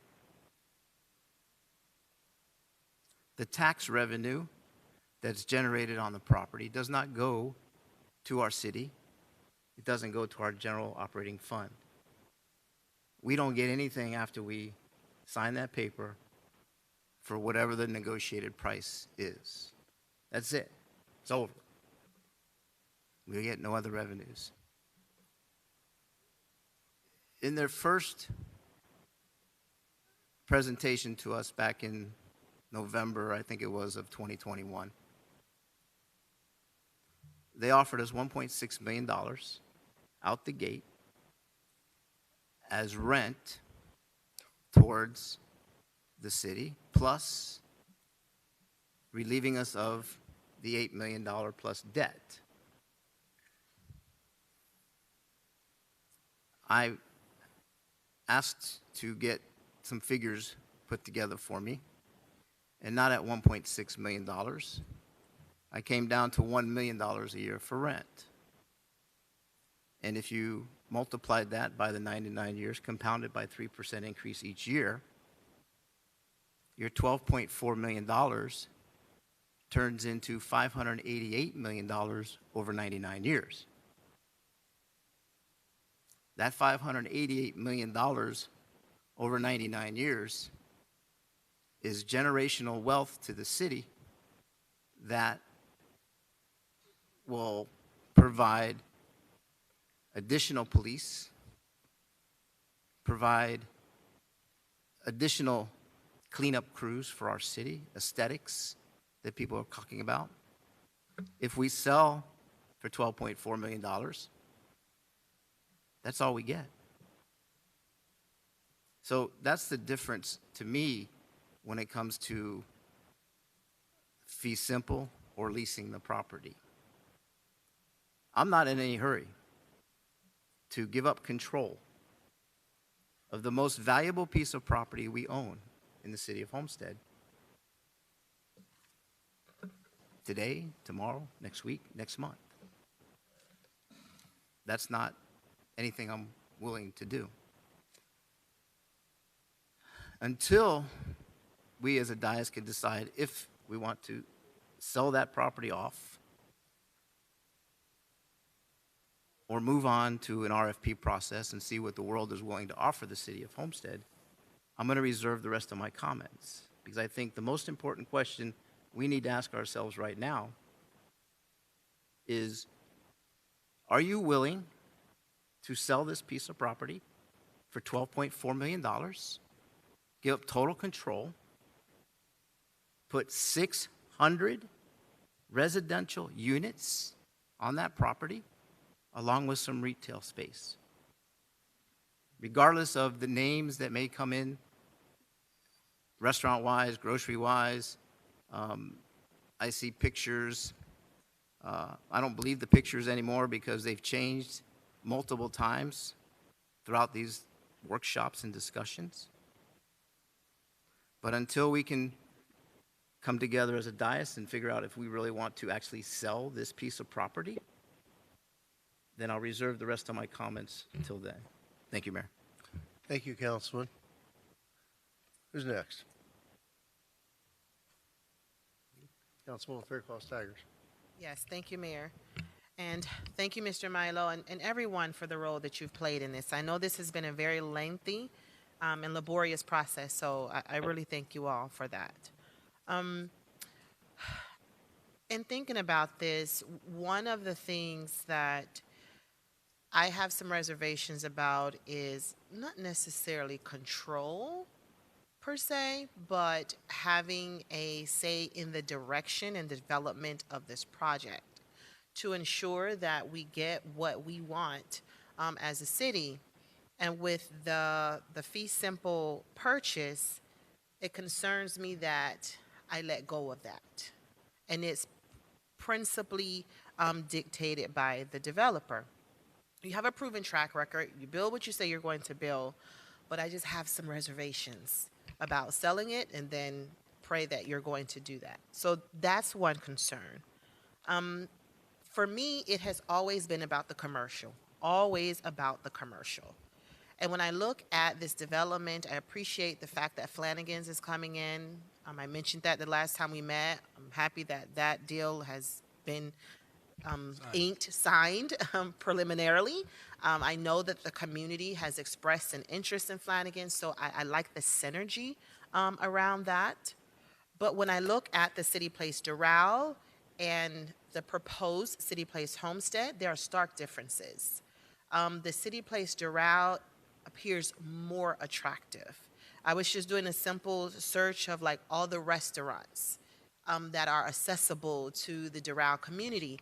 And on the east side, and I have most of my conversations in Publix at Oasis, what they want to know, they want to go and dine. They want a nice restaurant, nice, warm, cozy restaurants where they can get dressed and just go dine. What I see here is I see the rooftop, but I'm not sure, is that for residential? Is that a restaurant? Like, what is it? For both, and again, it's a great question, but the challenge is, in order to solicit the retailers that you're talking about, we need to have full site control to be able to say, okay, Cooper's Hawk, here's what we have, what corner do you want, and here's the facility that we can give you. Unfortunately, we're not at that stage yet still. We've been successful in securing 2 big ones there, even without having that site control, but we're continuing to work on that. You can't market something that you don't control, and so that's a challenge. But to your point of the fact of how do you get the bigger food and beverage and entertainment, which is what you're talking about, getting dressed and going out for a nice evening, that's the whole goal of the retail piece, right? But we have to be able to finalize that design, get the entitlements, right? Because separate from the deal, we have to come back to this council and you have to approve the entitlements to make sure that we can then go and truly build this project. Because right now, the zoning doesn't allow for this project to be built. So yes, you're spot on. That is the upcoming steps and the natural next steps in the process. So let me ask you this. While I appreciate that Pinecrest Bakery is here and they are expressing an interest, on the east side, we have a Pinecrest Bakery. And that won't be as big of a draw as the east side. And we really, really want, the east side to be able to really experience this because they're craving for it. So my follow-up question to you is, with City Place Doral, what was your approach to obtaining these restaurants at your City Place Doral project? Did you get approved first? Yeah, How did you court them and get them to have a footprint here at City Place Doral? That's exactly the way you described it. We have to have our entitlements, so at least we know what we're legally able to build, and then we can court them, right? We have these other relationships. We had the contact. Jimmy Flanagan's and I were able to meet and talk about it. I know the owners of Pinecrest Bakeries. We're doing 2 other deals together, so it's a little different type of courting because we have that. But you can't promote something that you don't have because we can't spend our time, energy, and money marketing, to those retailers and those restaurants that you're mentioning without saying, hey, yeah, indeed, we're going to build this like this, and we know this is your corner because this is legally what we have approved. So that's the second step. We have to have the deal approved and have our site plan approved, which will have to come back to this council. We need to do a comp plan amendment too, which is going to take a little while at the state with your planning department.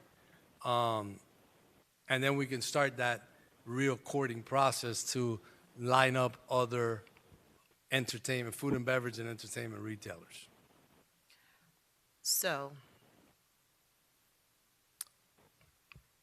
we are fooling ourselves if we're saying that we really don't want the residential.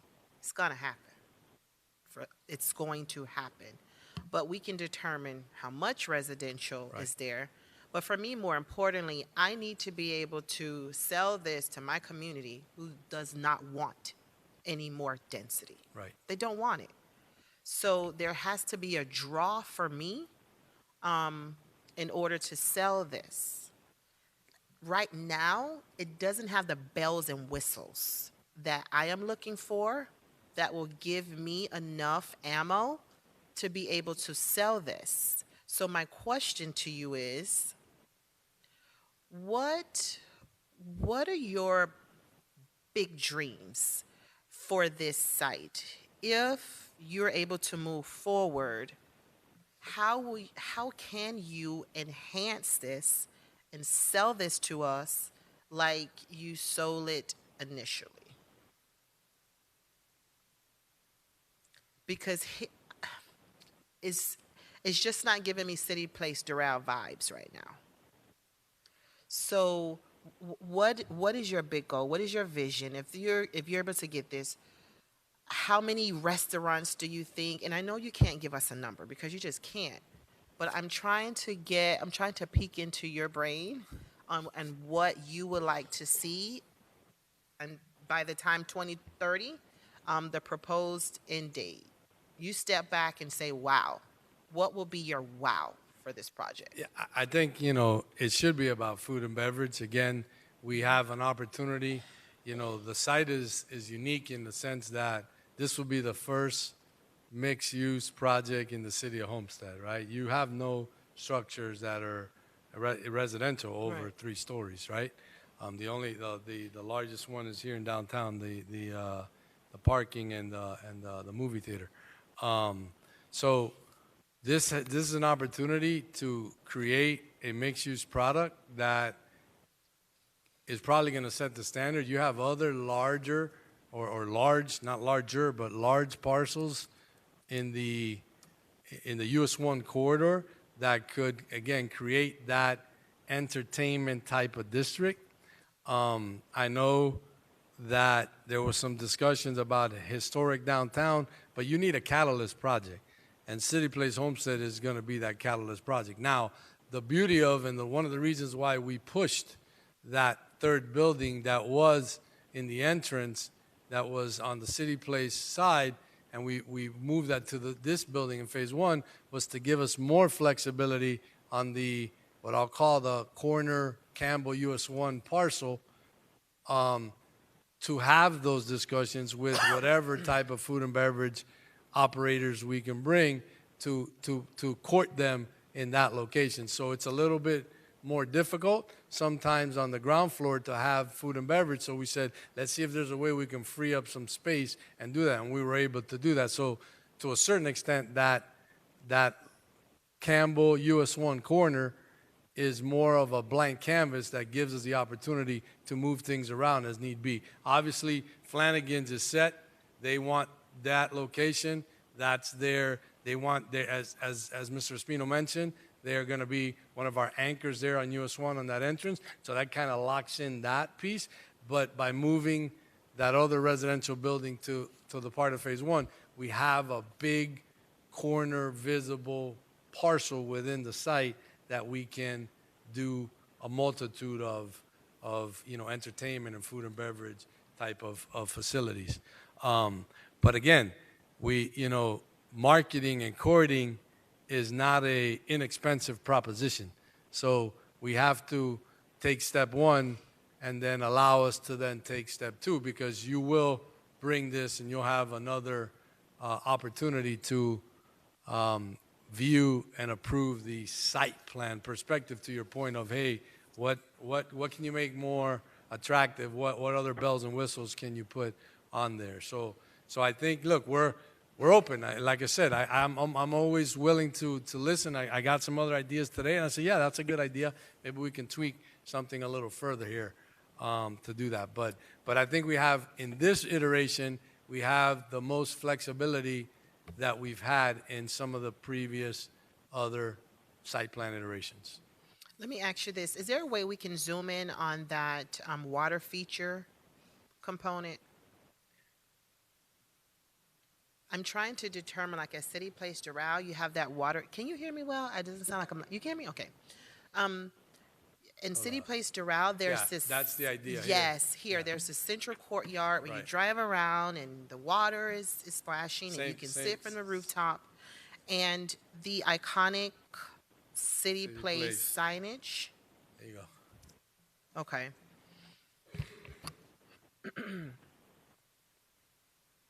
And there's a rooftop, and if you drive, follow that car like towards the back left, you'll hit the water feature there in the back.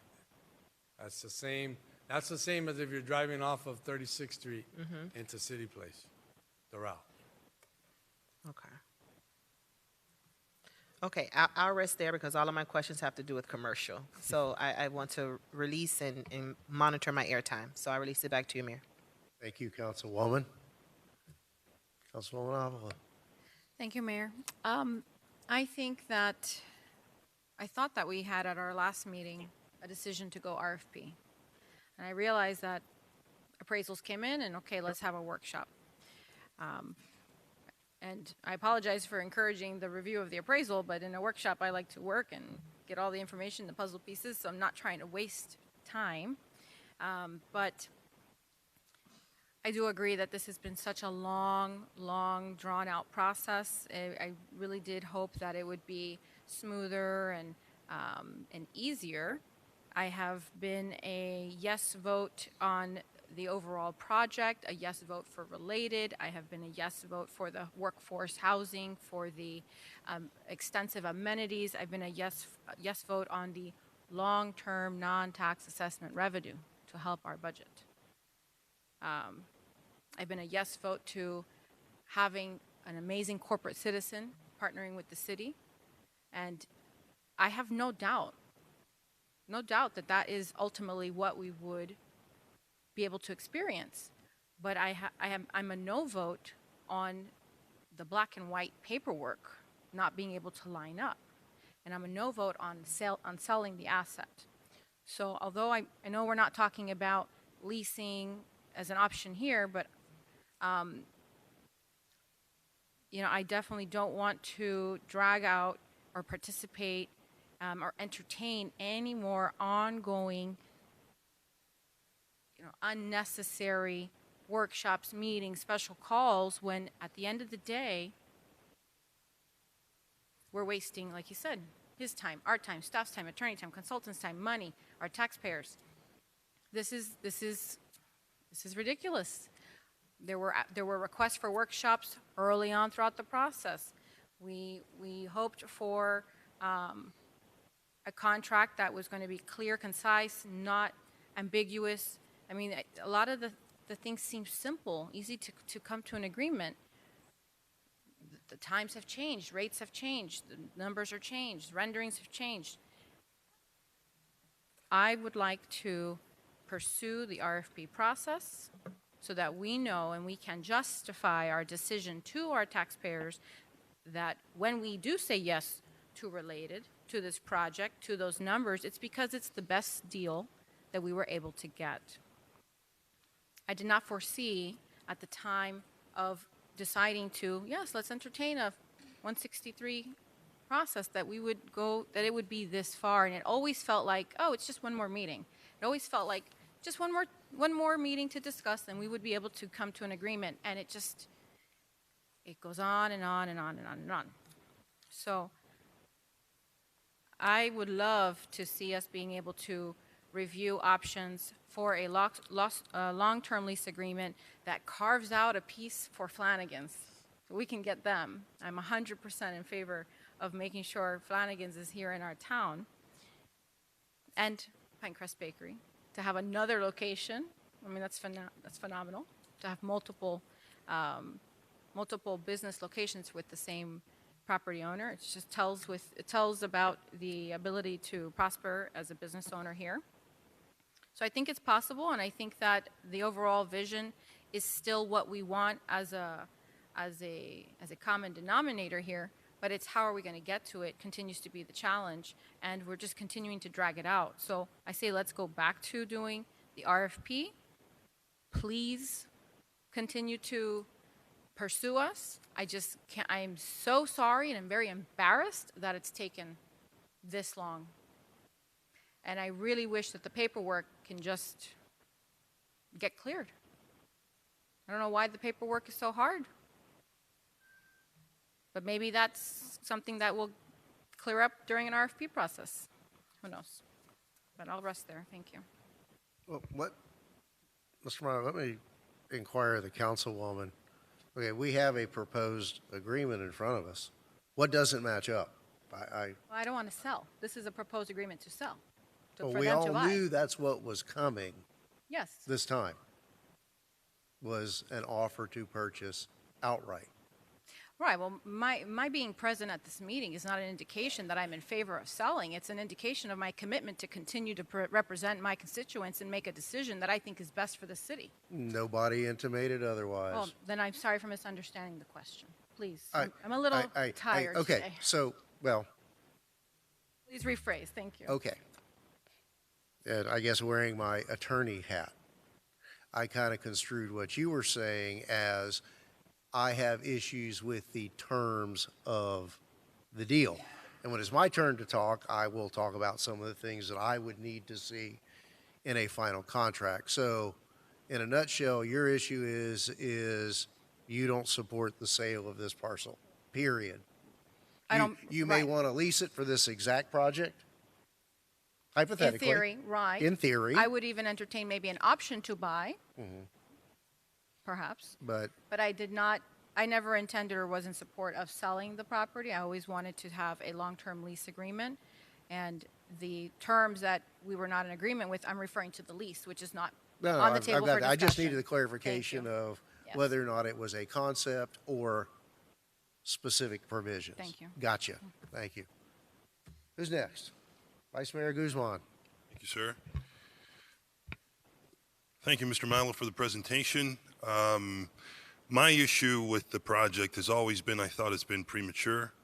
I think we have a downtown that has needed this type of, effort, energy put into thinking of how to make downtown what it's destined to be.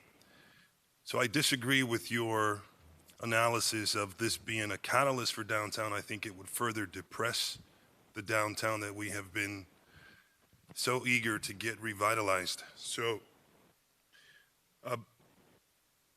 this asset being our most valuable asset at the moment, I think will continue to be the most valuable asset. And I think there'll be multiple developers and interested parties lined up when the time is right for us to entertain this project. But I don't know of any cities that are considered great without a thriving downtown. I've looked what creates a great city. You could look it up in the dictionary. It always says downtown is always thriving.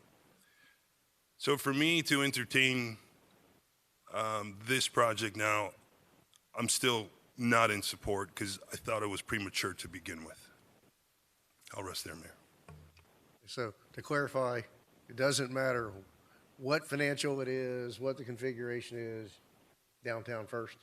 Correct. Okay, fair enough. That's clarity. Thank you. Okay, so did you have anything further? I know you reserved for some commentary. Okay. Yes, I'm up. Thank you, Mr. Milo, and to everyone. And I wish we didn't have to do this, but let's go back and be clear as to how we got to this point. I think we were all in accord when we had this initial conversation nearly 2 years ago that let's frame it as a stream of income for 99 years. Let's look at a lease. And as the negotiations went back and forth based upon the offers that were made and the advice of our consultants, there was uncertainty that could not be overcome as to that stream of income, whether it was going to be zero or whether it was going to be $1 million a year or somewhere in between. There were always those concerns about what if this happens? What if what if the developer goes bust? There were always the concerns about how to secure that payment. Now, and I agree. We were all, up front. We can do a lot of neat things with the next 99 years of a stream of income. But I don't know, a meeting or two ago, we all sat here and kicked this around back and forth and put in our 2 cents, and we came to the conclusion and just suggested, I guess the majority of us to Mr. Milo, to come back with an offer to purchase it outright. And in connection with that, we asked for an appraisal to be updated. That's happened. You've come back with an offer to purchase. So let me analyze some of the things and I feel refute some of the positions that have been taken tonight. We do not give up control in a sale. We still have control as to what goes there and what it looks like during the entitlement process. Signing a contract does not give up control.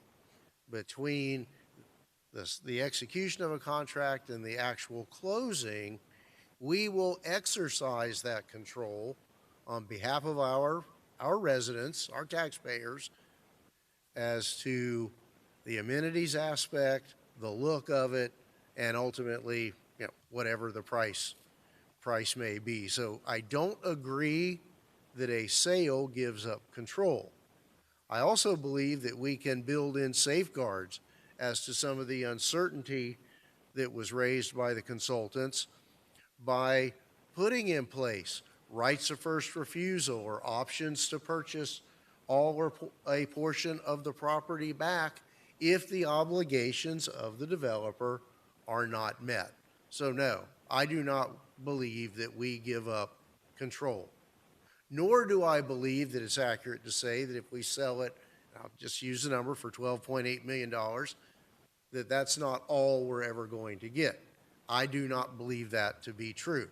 Our CRA will be vastly enriched so that we can go do real projects in the CRA area with this newfound stream of tax revenue.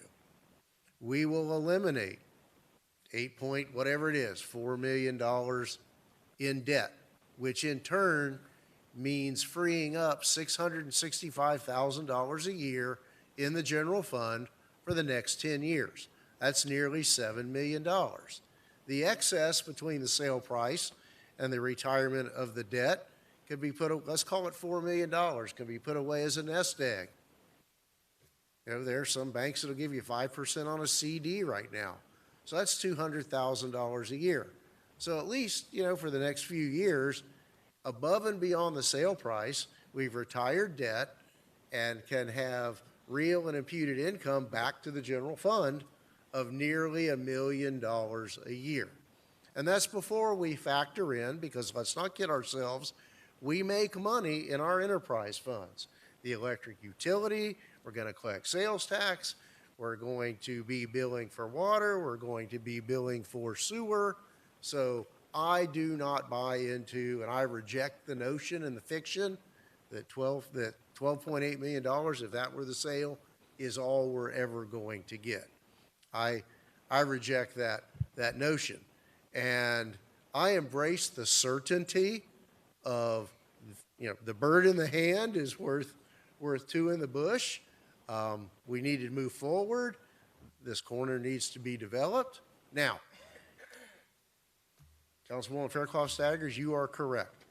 We have to justify to our citizens 8 stories in some places and 600 units that we allowed that in exchange for the entertainment, the restaurant, the food and beverage, and the retail.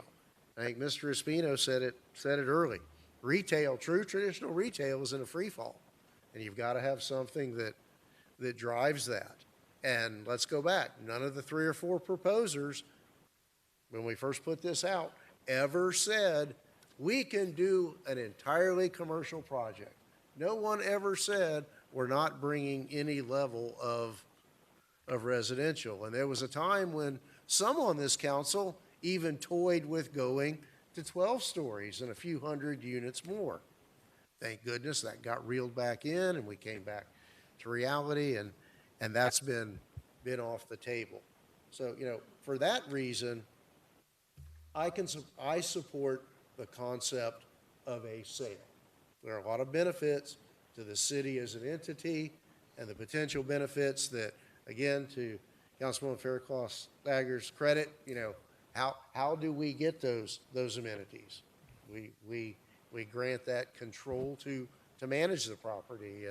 And those entities have assurance that Mr. Milo and his team have the authority to lock down those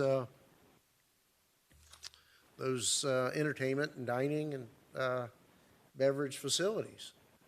Well, I think it's important to go forward. So, in that regard, Mr. Meyer, let me ask you, and assuming that there are enough folks here tonight that want to go forward and bring this to a final vote, and there aren't going to be any more, as far as I'm concerned, on this matter, on this proposal, there will be no workshops. If this concept survives tonight, I envision that we go forward to a meeting this month to approve a purchase and sale agreement together with a development agreement incorporated in that. So in that regard, let me ask, here are some of the things that I would need to see in a development agreement. Certainly, some of the items that were pointed out in the consultant's report about ensuring that phase 3 got done. And again, I think that we can address that with options to repurchase or rights of first refusal at some point in the future.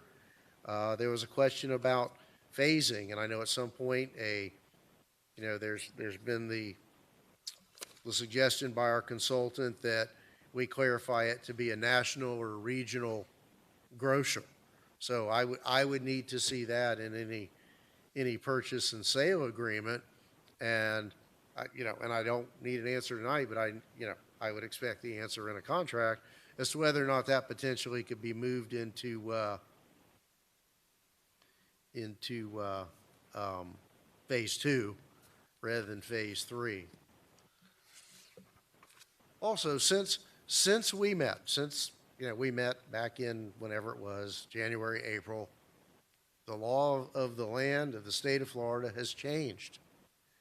And I would need to see a covenant or some kind of assurance in place that by virtue of the Live Local law that the owner of the parcel of the project would not avail itself of any of the exemptions from ad valorem taxes, and also lock down that the number of units approved in a contract would be it, that there would be no coming back, that the unit cap is the unit cap, and we're not going to run off and make application for any ad valorem exemption. Let me ask you, 77 of the units under this proposal are designated for those at the 50 per 80% of area median income. Can those potential occupants be limited? Can we create a situation where those 77 units are set aside for folks within that income range, but who are also veterans or the surviving spouses of veterans and our seniors who are currently homestead residents, so that we're taking care of our own first before we bring people in?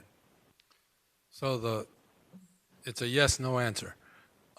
Yes, we can provide a mechanism while still not running afoul of fair housing laws, where we can provide a preference for city, like say seniors that live within the city of Homestead and or veterans. So we can do that, but we just have to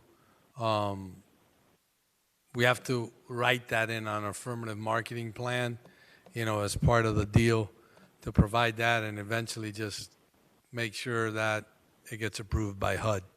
Sure. Because it could be construed as being discriminatory against someone outside. So, but yes, we have similar type of arrangements in some of the deals that we do in different municipalities. And again, we see every day the struggles that older and lower income veterans and their survivors face. That to me, that's a real community benefit. So if we're going to go forward, I would like to see that built in. As to the other 299 units that are designated as unrestricted, does that implicitly mean that those will be for, does unrestricted mean they can still be the 50 to 80%? Or can we build in that it will not be for those at less than 80% of AMI? No, unrestricted means no restrictions, so it's on the top end of the market. Okay. Yeah. I want to clear. I know those are terms of art in your world, and Yeah. I want to be clear as to what that means. Yeah. Certainly, the apprenticeship program you talked about should provide for priority for our homestead residents.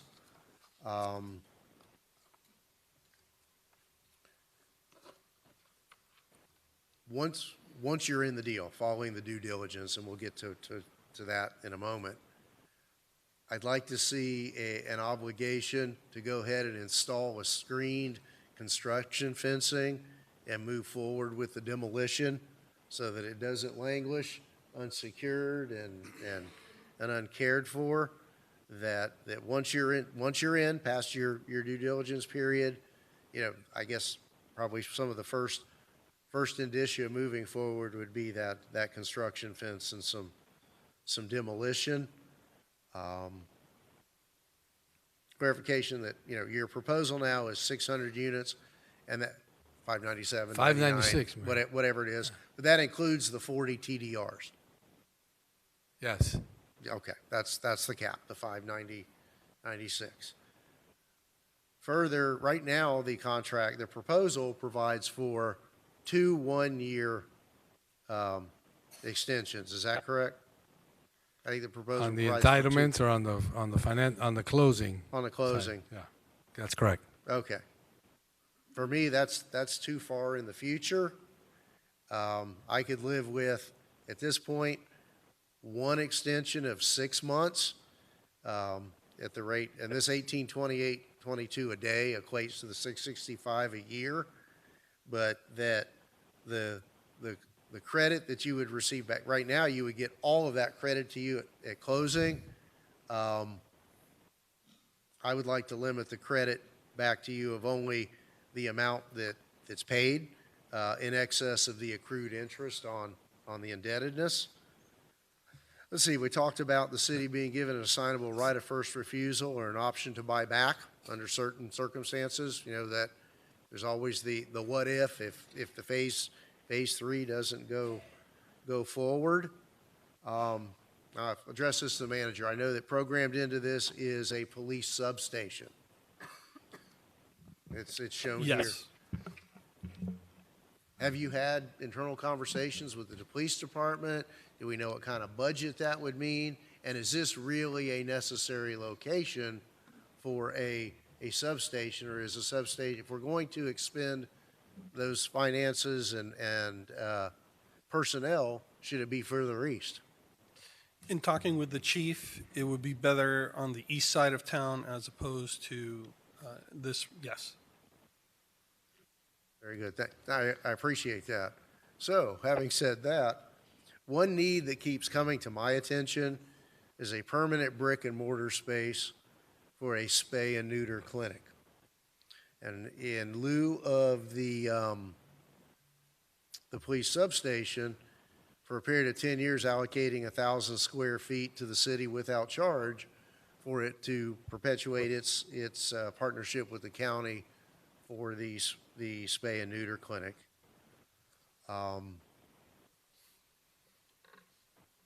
In the Espacio Homestead, there is an allocation of space for local artists to display. Is that correct? Yes. Okay. Again, I've been to a couple of openings lately and displays, and in the art world, that's really what they're Clamoring for. They're looking absolutely. They don't need a lot of wall space, less than what's behind us here.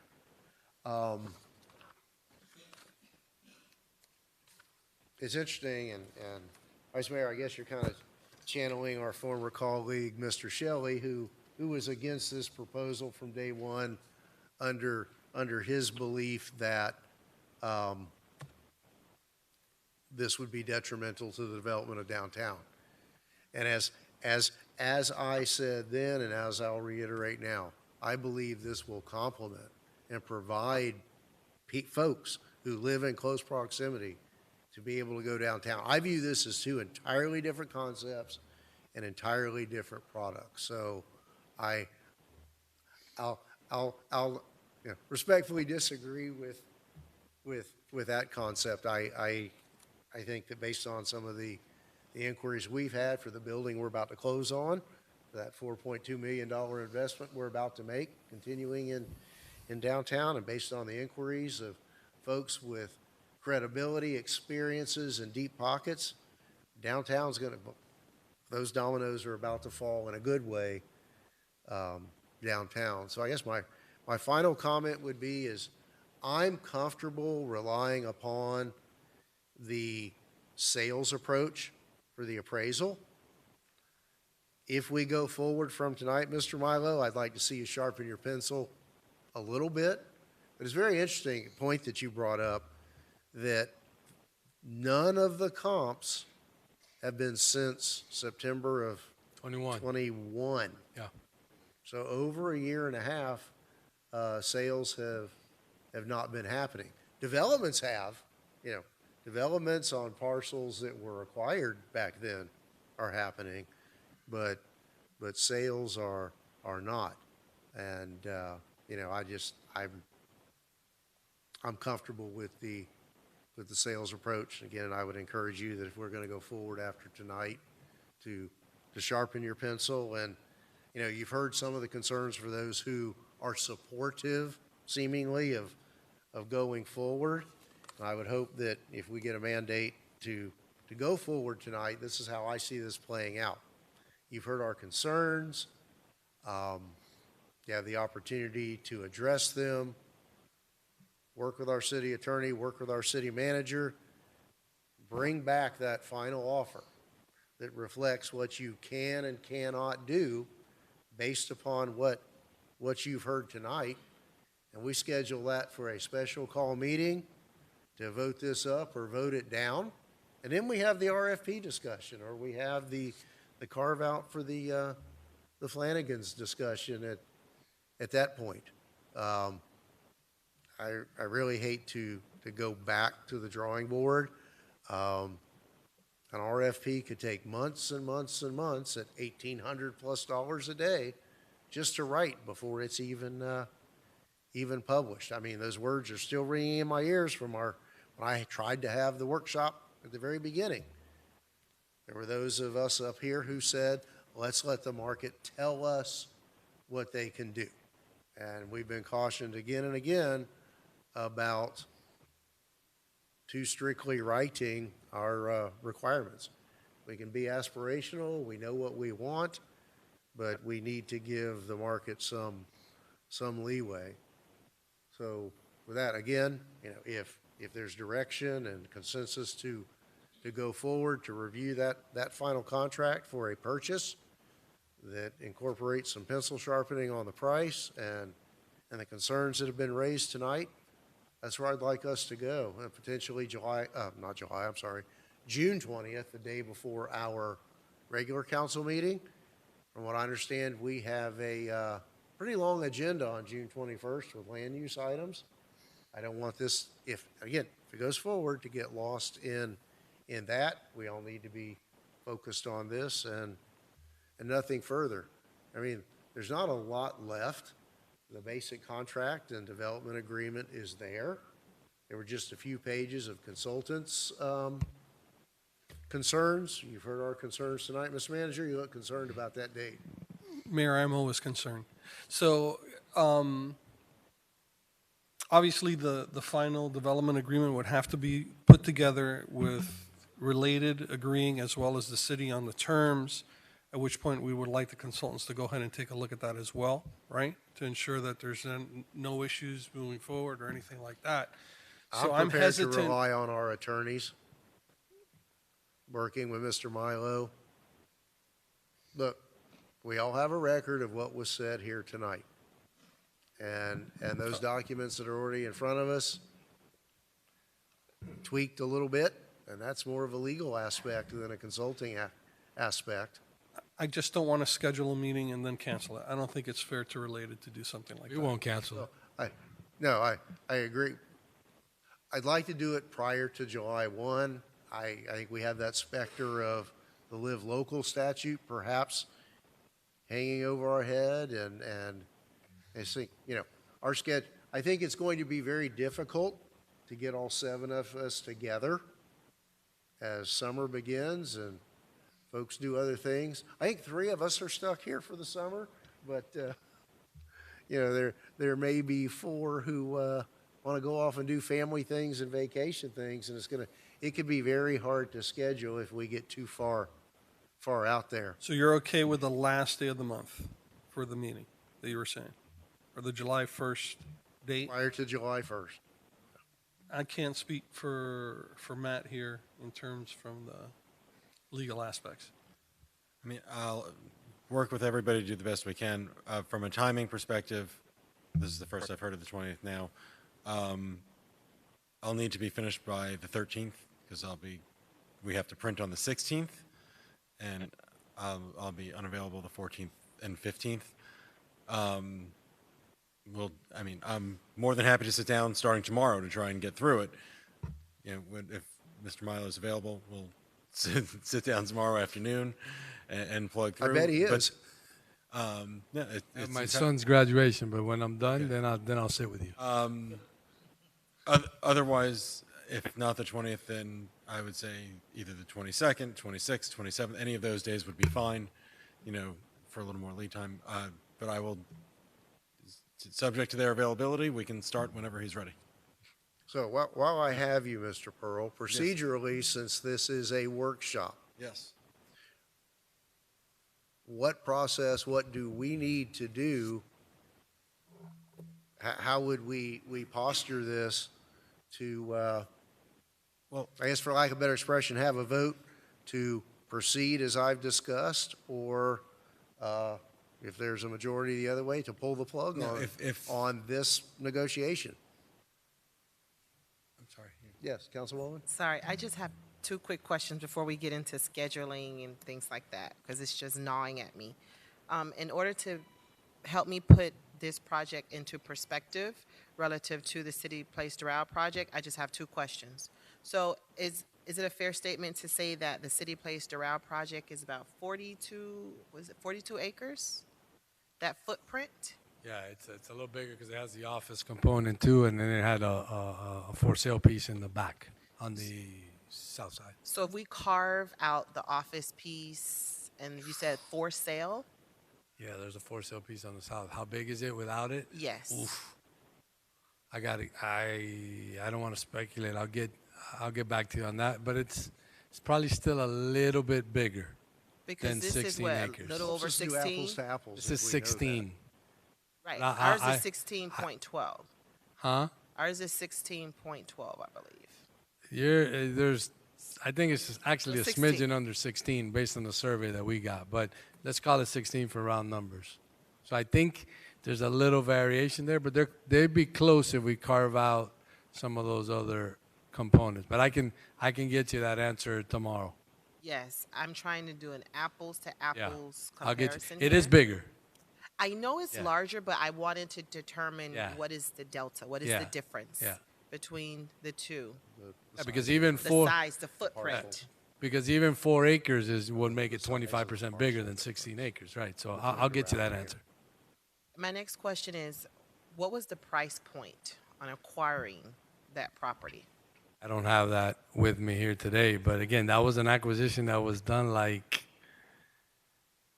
it's like 7 years ago, 8 years ago. So I don't have, but I'll get you that information also. That'll be a good, it'll be different now Yeah, because yeah. it was long ago, but it'll be a good frame of reference for me.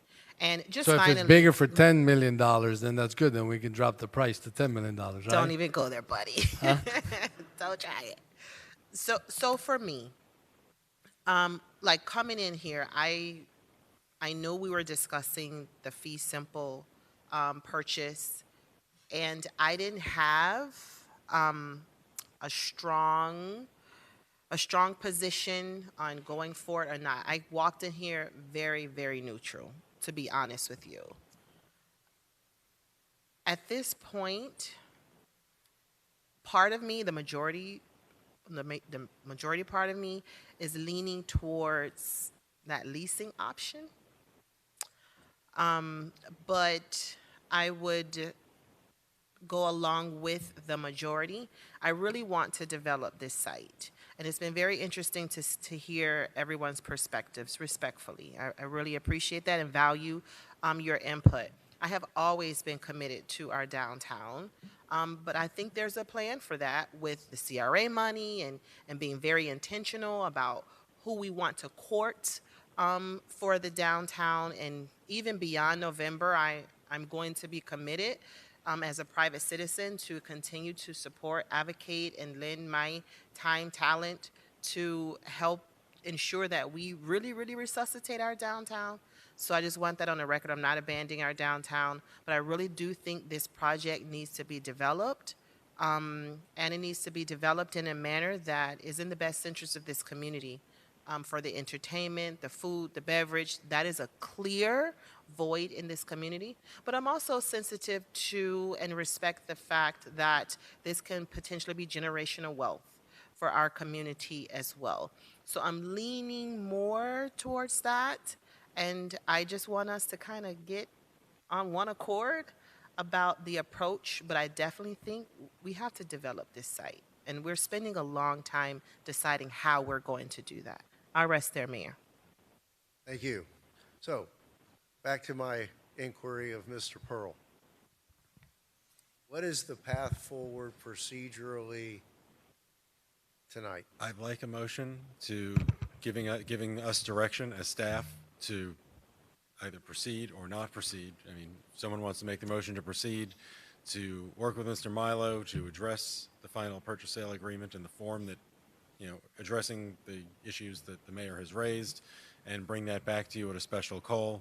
I mean, we're playing with the dates a little bit, but that's the direction I think staff needs so that we know, if that's the will of the council.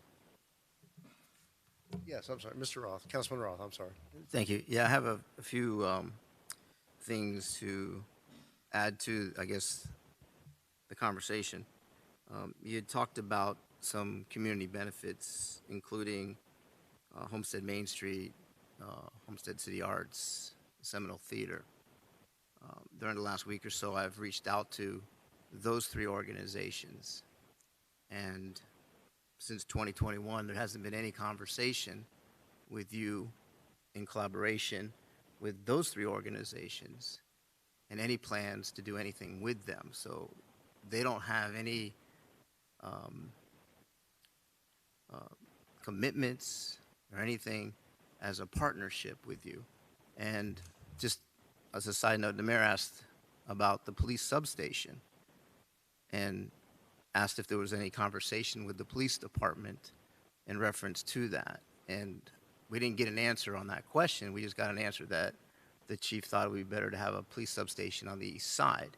So maybe the chief can ask or answer the question, have there been any conversations with the police department in reference to the substation?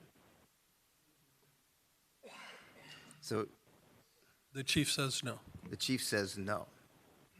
So I have problems with that.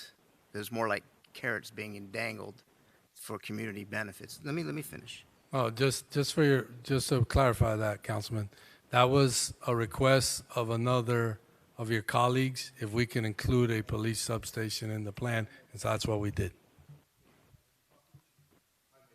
Yeah, so. I'm just asking if you had a conversation with the police department. No, I did not. You're correct. See, and that's part of the problem with the process that we've gone through and not having the RFP process where we don't get to speak to the developers until staff has vetted the projects.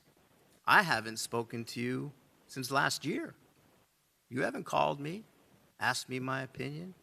Maybe that's because I made my opinion very clear, but you still haven't called me either. That's a sign. Let's talk about, and maybe the appraiser, if he's still here, will hear this part of this conversation. The mayor, I think, brought up the fact that we're about to close on a piece of property for $4.2 million. That piece of property sits on 21,000 square feet of land. The City Hall property is 33 times that piece of property. Multiply that by the $4.2 million purchase price. I'm not saying it's a comparable, but that's $146 million that we have basically set for the market. 21,000 square feet that we're purchasing for $4.2 million. Something else to think about. The mayor mentioned something about, or somebody mentioned something about art displays at potentially the art museum on US 1. Well, that's directly in competition with the Seminole Theater and what they do with art displays. That's taking people away from the downtown area. So if we're going to force this to go forward for a vote in 2 or 3 weeks, we might as well just make the decision now that we don't want to sell this piece of property. We want to allow the world to tell us what they feel 16 acres in the city of Homestead on US 1 is worth. And I'll add this little tidbit of information about Flanagan's. I spoke to Jimmy Flanagan. I spoke to him recently. I spoke to him 2.5 years ago, before this was even dreamt up. And Jimmy Flanagan was looking for a location in the city of Homestead prior to any developer coming here. If that library space was available then, we might already have a Flanagan's here. So another carrot that was being dangled is a falsity that if he doesn't bring them here, they're not coming. They want to come here. So the question is not to schedule a meeting in 2 or 3 weeks. The question is, do we want to sell the property? And I think that's what we should ask now before we go forward. Because if we schedule a meeting, everybody knows what we're going there for. We can nip this in the bud right now and say, listen, thank you. Thank you to everyone who's done this, went through this project with us, went through this process with us. But this is not the best the city of Homestead can do. We're not even giving ourselves an opportunity to find out what we can get for this property.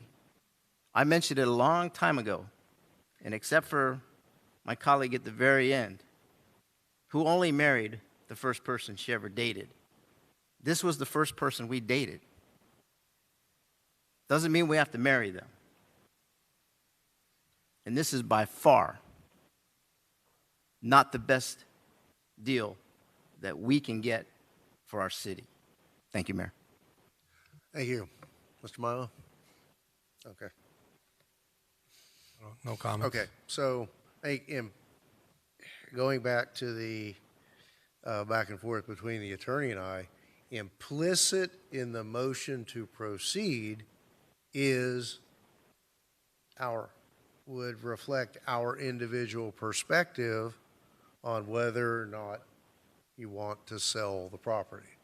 The vote to proceed, a vote against proceeding is a vote against selling the property. So I think that is implicit in. One more time. Yeah. No, a vote to proceed to further negotiate what's before us based upon tonight's comments. A vote against that motion is a vote against a sale of the property. The offer before us is a purchase offer. So a vote against proceeding, a finalization of that offer for consideration at some point in the future is a vote against selling. Mayor, if I may? Do we have to vote against the offer when we didn't put the property up for sale? Why do, if there's no, why don't, if we wanted to motion to proceed with an RFP, could we not just do that? Because it's not about voting against related, voting against City Place, voting against the project. It's a vote not to, it's, if we don't want to sell, then I'm curious as to why Trying to have it it's both ways. I get that. I'm curious as to why it specifically has to be done that way.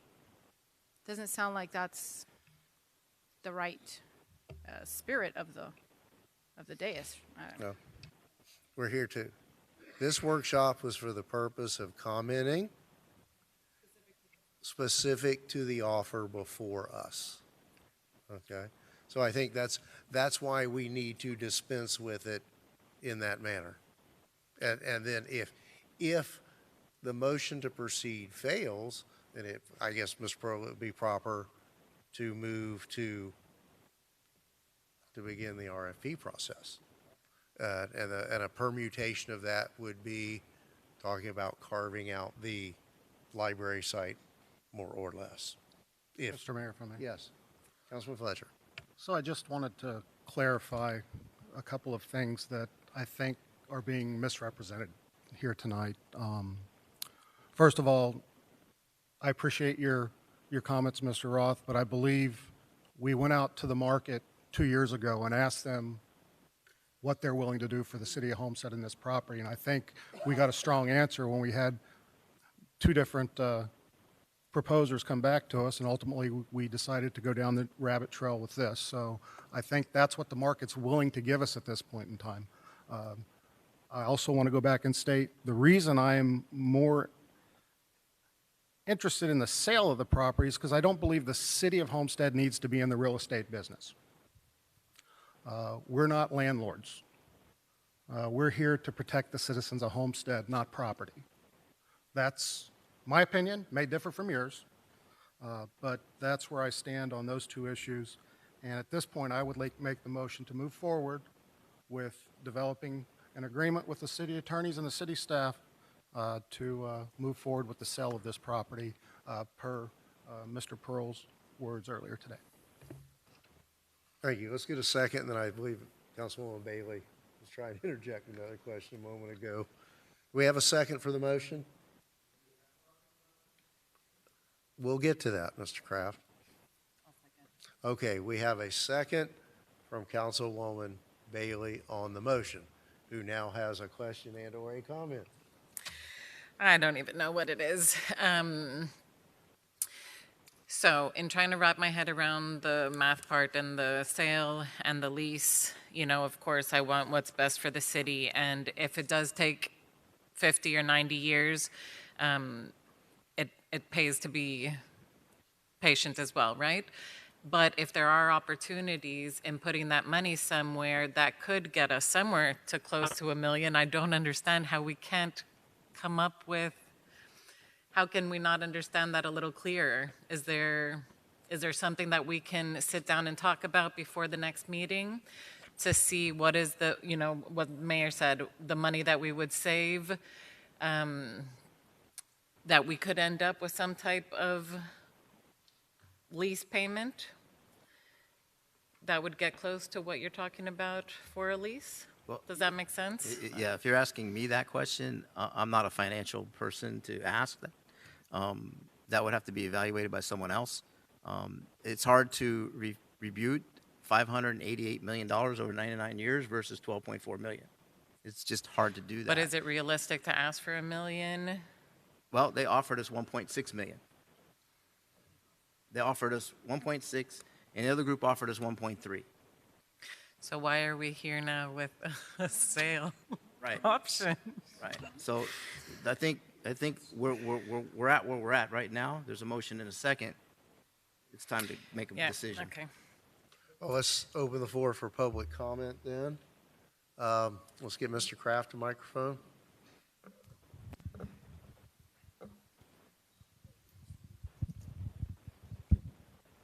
Thank you.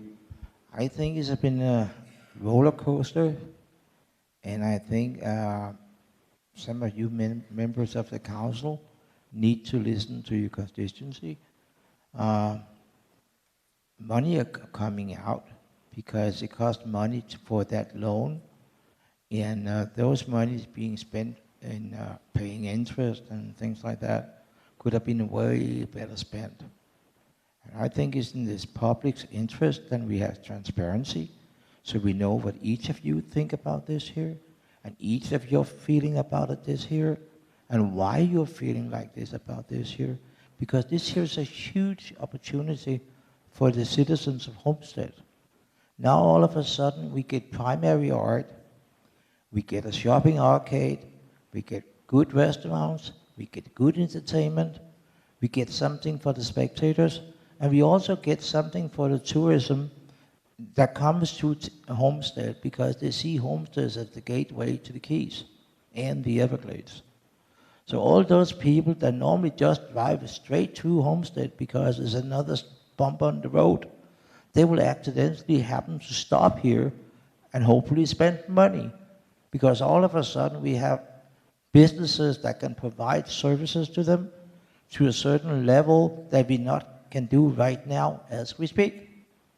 Because the most extravaganza restaurant we have in Homestead is basically Longhorn or Outback or one of the other restaurants we have. That's the highest we have. We don't have anything where you can say this is a Michelin star restaurant, or you can say this is a prime provider. You cannot say that, right? We don't even have a 4-star hotel. Probably never will have, but that's another discussion. This here costs the city money. Every day you guys cannot make up your opinion about this shit here. We need to have this one here voted for so we can move on, and Mr. Milo can be respected for what he has brought to the city. He's going to invest $250, $260 million in this city. Homestead is basically not that big. And then we talk about Doral and we talk about other municipalities. Homestead is Homestead. Realize it. It's the end of the road, basically. The only next stop is Florida City. I think we should embrace what we have and stop doubting a man who comes down here and being pulled down here every oh so often to face the music by you guys and being doubted. His track record is way better than any of you. Whether we are into real estate or you are into any other businesses. So respect the man, make the vote. Thank you. Thank you, Mr. Kraft. Any further public comment? Yes, Ms. Sorrentino, please come forward.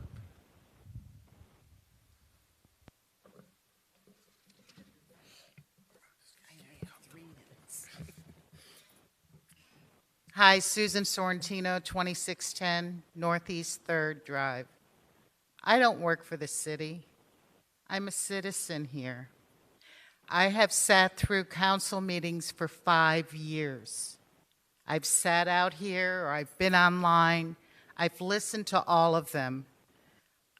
You look ridiculous, dragging your feet in quicksand. I respect each and every one of you individually. I've gotten to know you.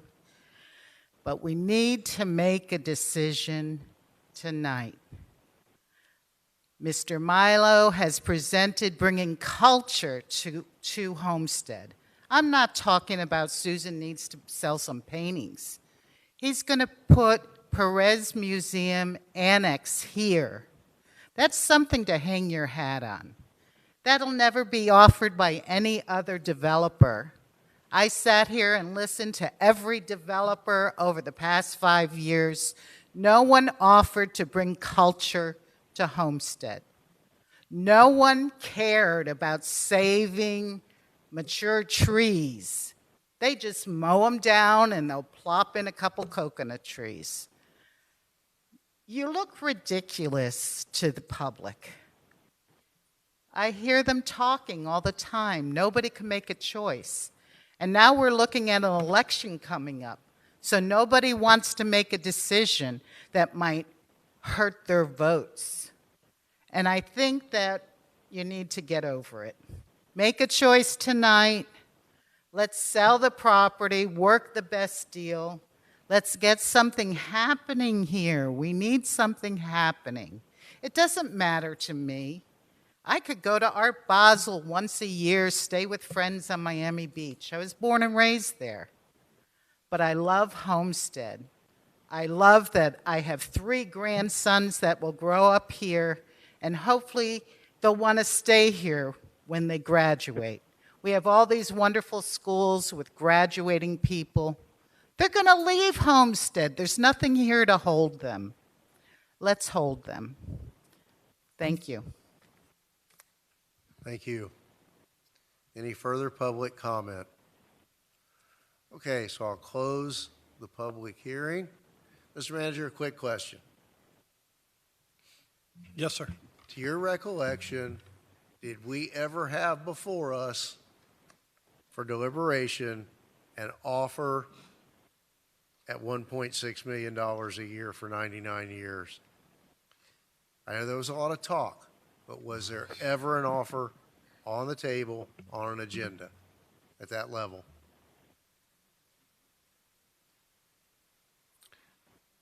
I believe I heard the number when the different groups were presenting to council. Okay. Thank you. Mr. Milo? Same question. Question, if we Question, ever what- proffered what- $1.6 That's right. million Did you ever proffer in annual 1.6? rent? Right. In annual rent? No. No, okay. I couldn't recall that either. There may have been some excuse me, discussion, excuse but me. it was never officially before us. I do have it on video. I can play it for you. Would you like me to Annual play rent. it? Was it a workshop? Was it on a council agenda? It was a presentation and a proposal that they made directly to us. His offer was 1.6 million to pay off our debt and move on. He went second. The first offer was 1.3 million. So this was, That's official and that's on the record. so that was, it sounds like it was when all of those who responded to the notice made their presentations. There were 2.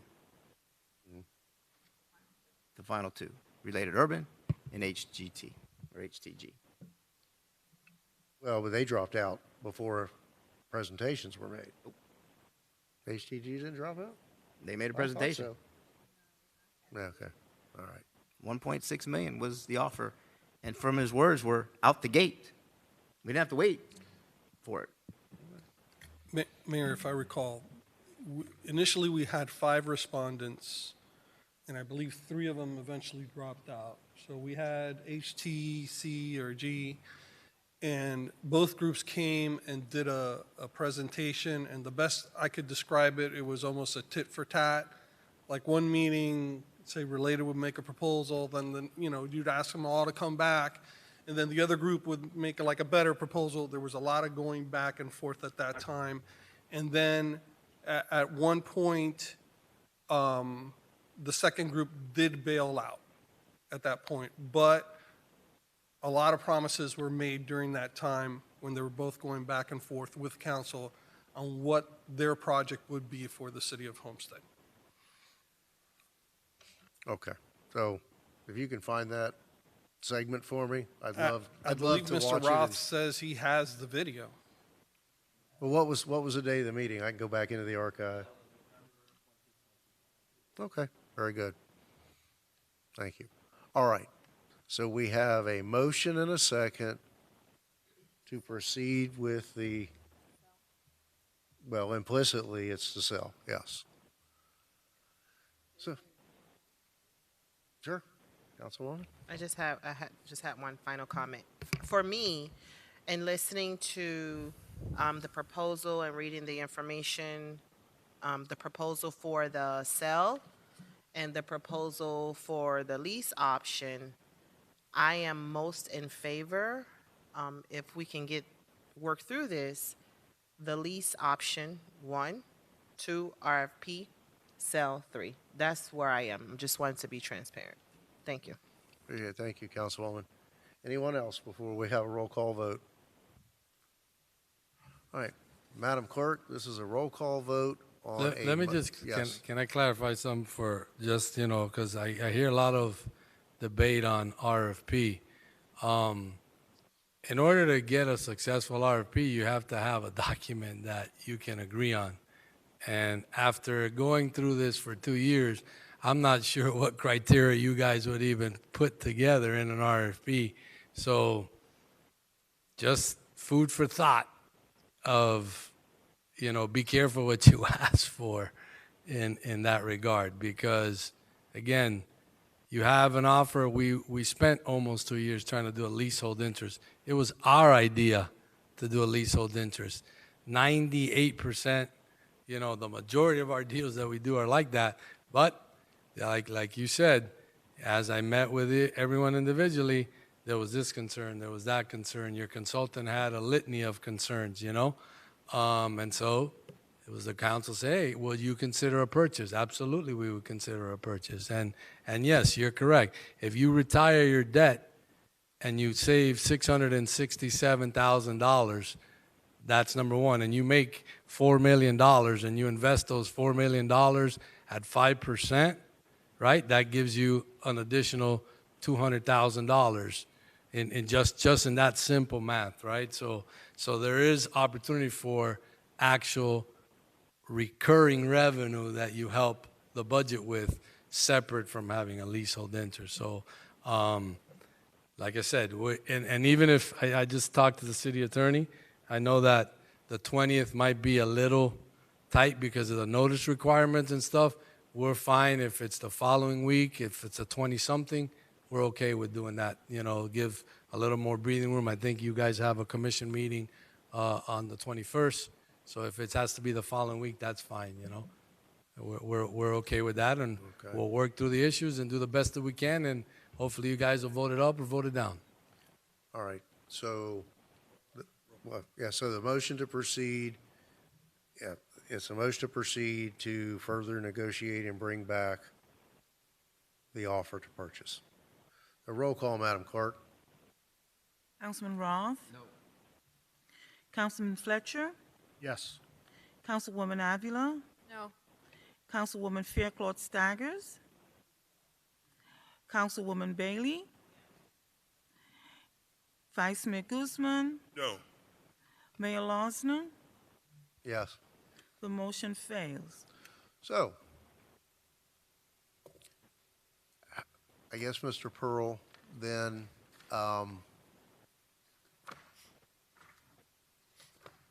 would it be appropriate now to direct that an RFP be drafted, and how might we,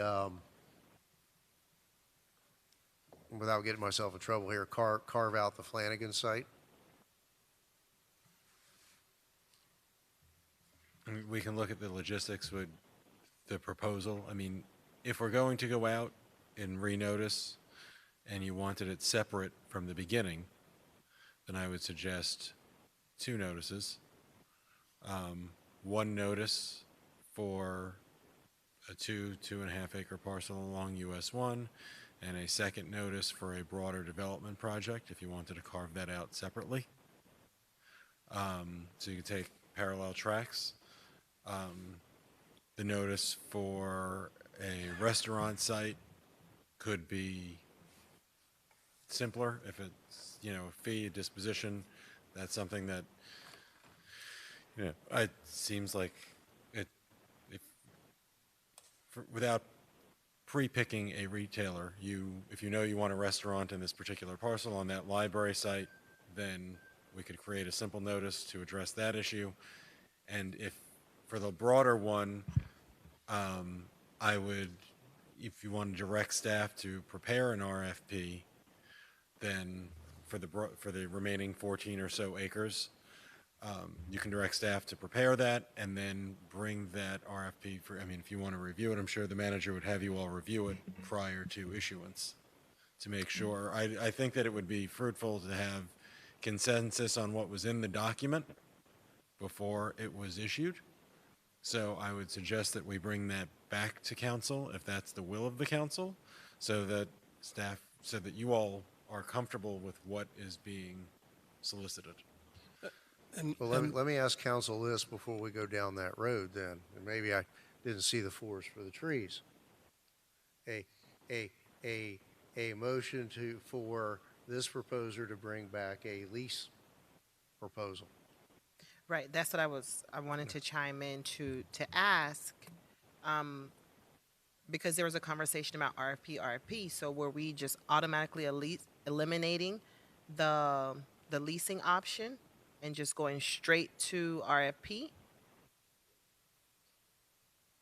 Is that the will of the council? If I may? Sure.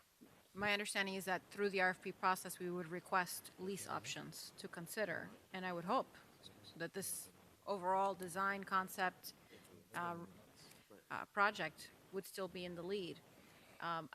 What I'm hoping is that through that process, the issues with the terminology of the agreements and making sure that the boxes that are being checked are crystal clear within those agreements, because I feel like there are a lot of desires that have been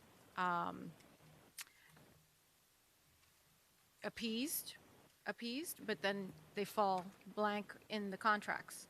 So creating that accountability, maybe the RFP process will get us there. But it's still, for me, it's still the purpose of leasing this kind of project. Well, but here's my concern to the question about, converting this proposal back to a lease proposal, is that wiping the slate clean and going forward with an RFP is likely going to cost the city another $1 million in delays. By the time we write an RFP, publish it, have a committee look at it, just in terms of debt service that we're obligated for, and unless we carve out let's make no mistake, Flanagan's needs to own their parcel. And if we can bifurcate that, or is there a will to go back and invite this proposer to revert back to a lease of everything except the Flanagan's parcel that would be a permitted sale? And obviously, we would have to do that. I mean, I'm looking at the time factor here. We could be looking at another 18 months. Councilman Roth? Yeah, the RFP process is the one I'm in favor of. Related is obviously they can come back and go through that process. At that point, there's no communications with us. They want to proffer up a lease. I mean, the problem with just saying, let's let them do the lease now is the definition of insanity, right? Doing the same thing over and over and over again and expecting different results. We've been doing this for 2 years. We don't have any different results except for the fact that that project has been chopped down so much that all the basic amenities are gone. The rooftop lounges and all these different things we were promised at the beginning are gone. Let's give others an opportunity. That is a lie, Councilman Roth. They are here. They've been represented to be here.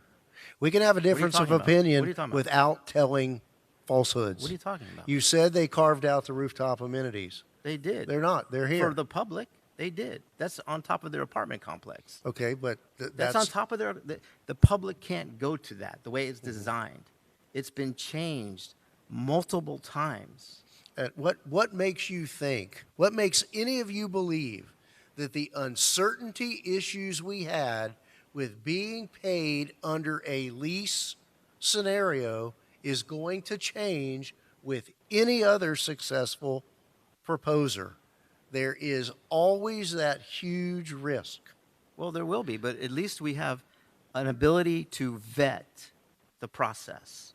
We didn't vet this process. We were handed this process. And in that process, we lost every single time they came in front of us. We lost money, we lost amenities, we lost everything except for the fact that they gained 200 units. The original proposal was under 400 units. This proposal is 600 units. 596 to be precise. So I think we owe it to our citizens, regardless of public opinion, we have to fight and get the best possible deal we can. This is not it. We've tried for 2 years to work with this developer. It has not come to be. So it's on the table. RFP, One of us is going to be able to say, I told you so. well, that's Yes. great. You know, there is a bird in the hand, two in the bush. Whatever. This is just, it's think- insanity to think that there will be any more security or certainty for a lease payment from anyone else. You can't say that. I mean, you can say it, but you don't know that that's true. You don't know And that that's you true. can say that there's better deals out there, and you don't know that that's true either. Right, but I'm not saying we're not, you're saying let's not look for them. I'm saying let's go look for them. Let's at least put the line in the water and see what else comes up. I'm not confident that this group of people can ever come up with a consensus I'm very of what's confident that supposed they to be can. in the RFP. I'm very confident that they can. And, okay, we'll see. Mr. Espino, Mr. welcome Mayor, back. Thank you so much, Mr. Mayor. Just a point of clarification as you all continue your deliberations. First and foremost, as I mentioned during my comments, if this reverts back to a leasehold conversation, Flanagan's is out. I mean, they own all the property underneath their stores, and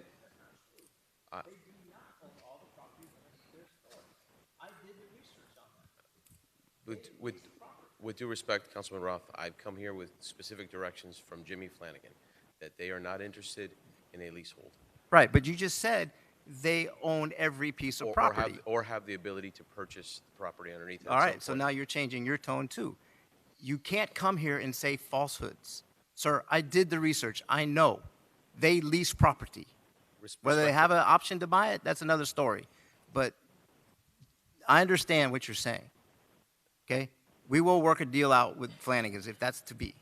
Okay? It doesn't have to be a leasehold. It could be a purchase. It could be a purchase option. They can lease to own. It could be whatever. But we'll find that out later in the future. We're not going to find that out tonight. Second point, Mr. Mayor, is the fact that insofar as solicitation is concerned with a future carve-out, it's one thing to say that Flanagan's is part of a larger deal. It's a second thing altogether to say, and I'll leave it up to your city attorney, but having sat in his chair, if you're doing a solicitation, I'm not quite sure how you put it out in such a way that it is specific to Flanagan's without essentially violating the tenets of a competitive process compared to any other restaurant that may want an out parcel on this particular property.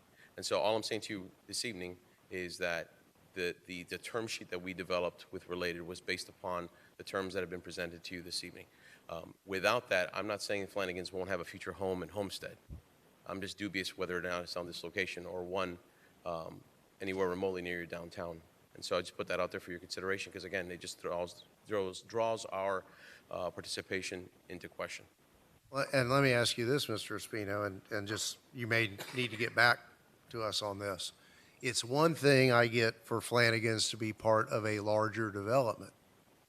I guess the next question would be, would Flanagan's even be interested in being out there on that library parcel without knowing what's going on the balance of the old City Hall site? Thank you for bringing that up. That certainly brings concern. And then, as I mentioned before, while Flanagan's is located on a number of properties, Flanagan's itself is not developed. You might see my face from time to time, but they do not have the appetite to go out there and do land use map amendments and text amendments and zoning changes and site plans and fighting FDOT for a curb cut. That's their job.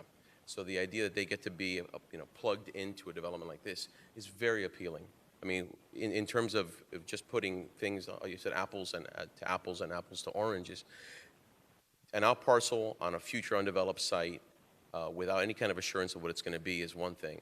Getting plugged into Homestead City Place is something altogether different. In our conversations, in all candor, I've been referencing this out parcel to the Cooper's Hawk in Doral City Place, and I actually believe, and this is on the record, and I'm probably going to get flack for it, but this project actually has been more thought out from the beginning than Doral City Place. You have to bear in mind that Doral City Place is not just Doral City Place. It was originally a DRI with hundreds of thousands of square feet of office and residential and multifamily. And so as that DRI was used up, ultimately it took Related to come in and put this key piece in the middle.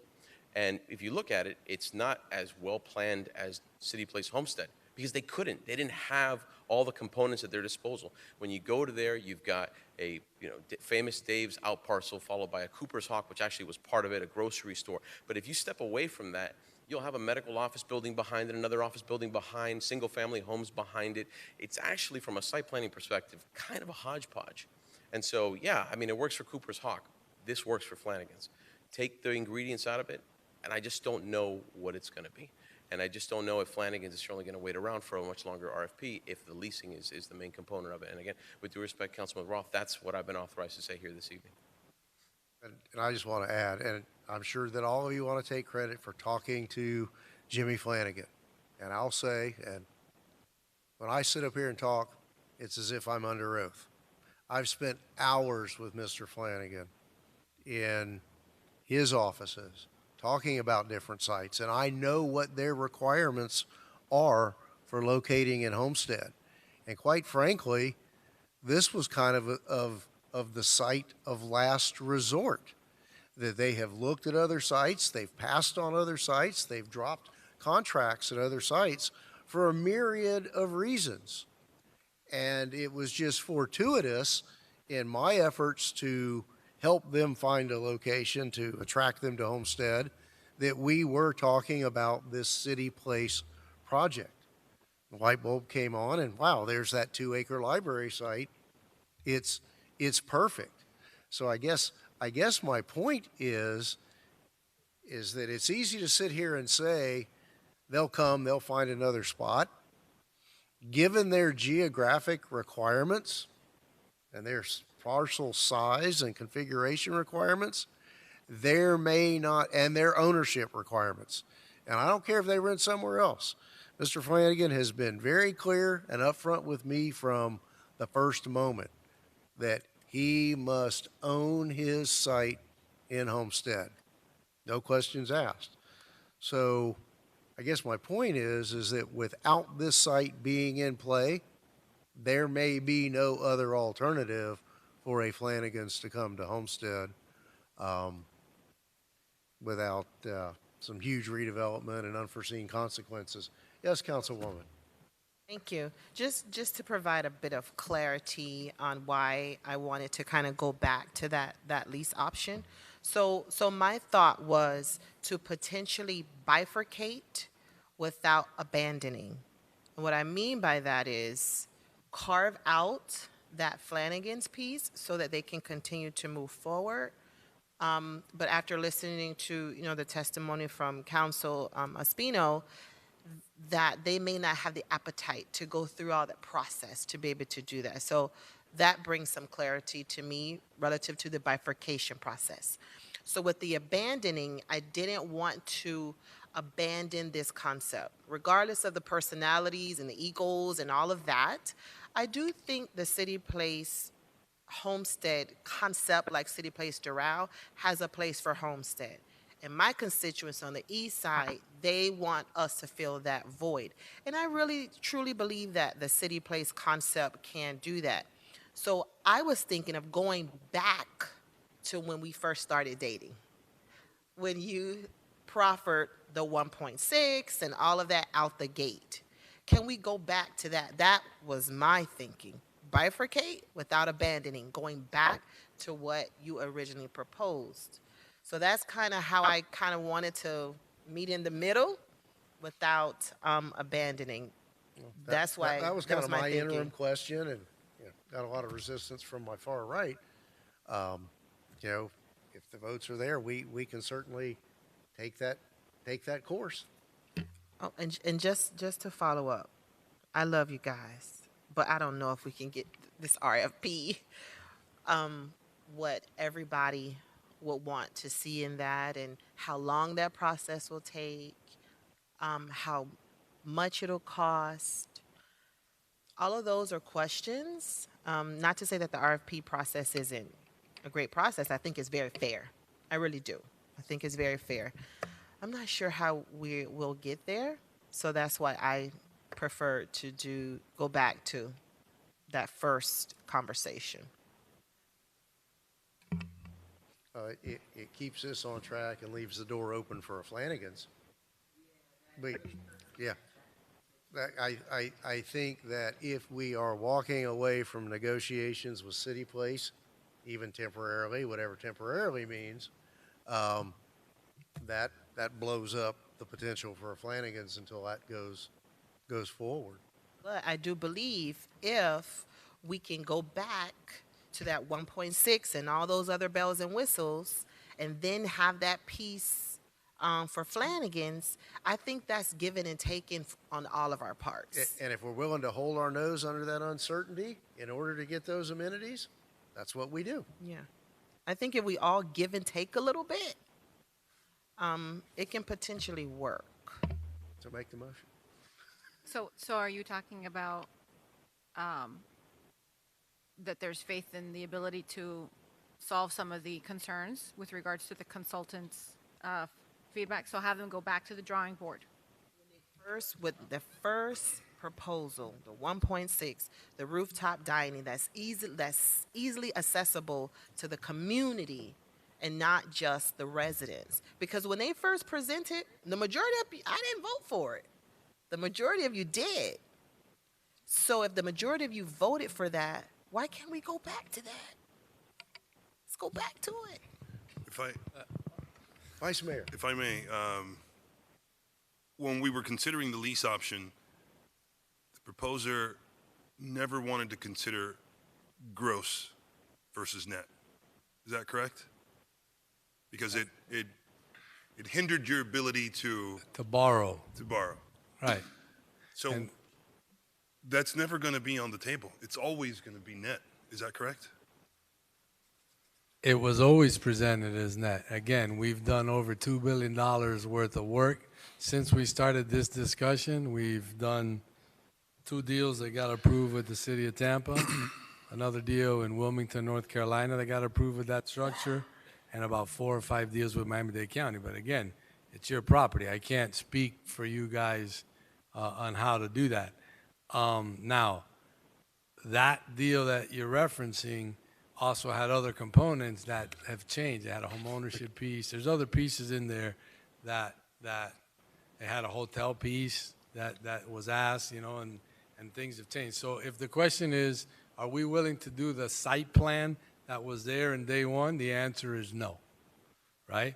We've progressed to a site plan that I think is more open, again, open space. It has more retail. It has other qualities that are better.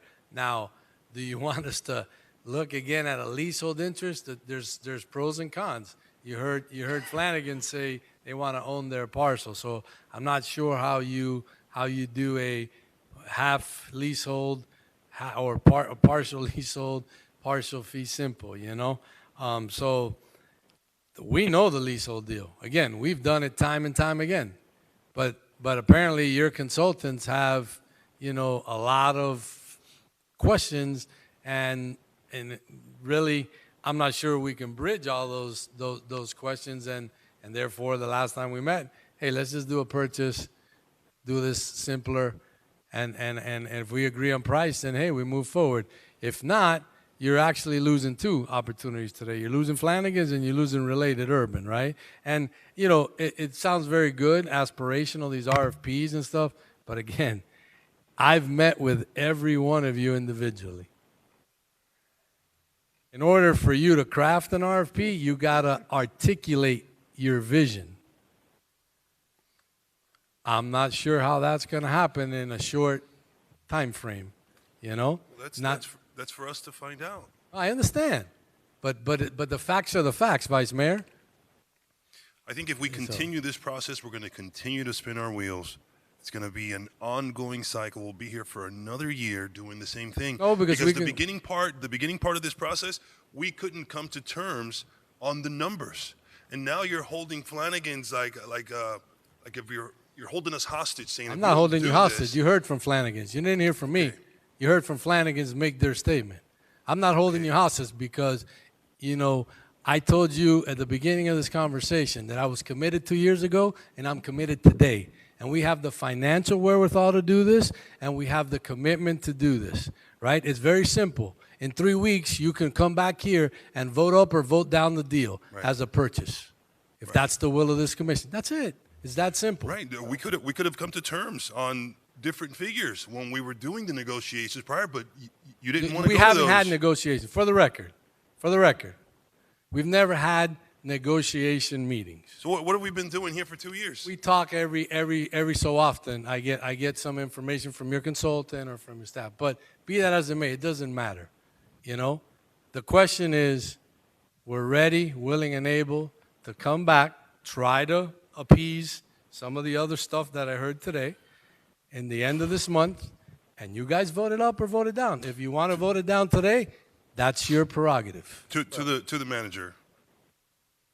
The same way the 163 notice was provided, you could do the same thing with the library project and put it out. Flanagan's wants to do that, great.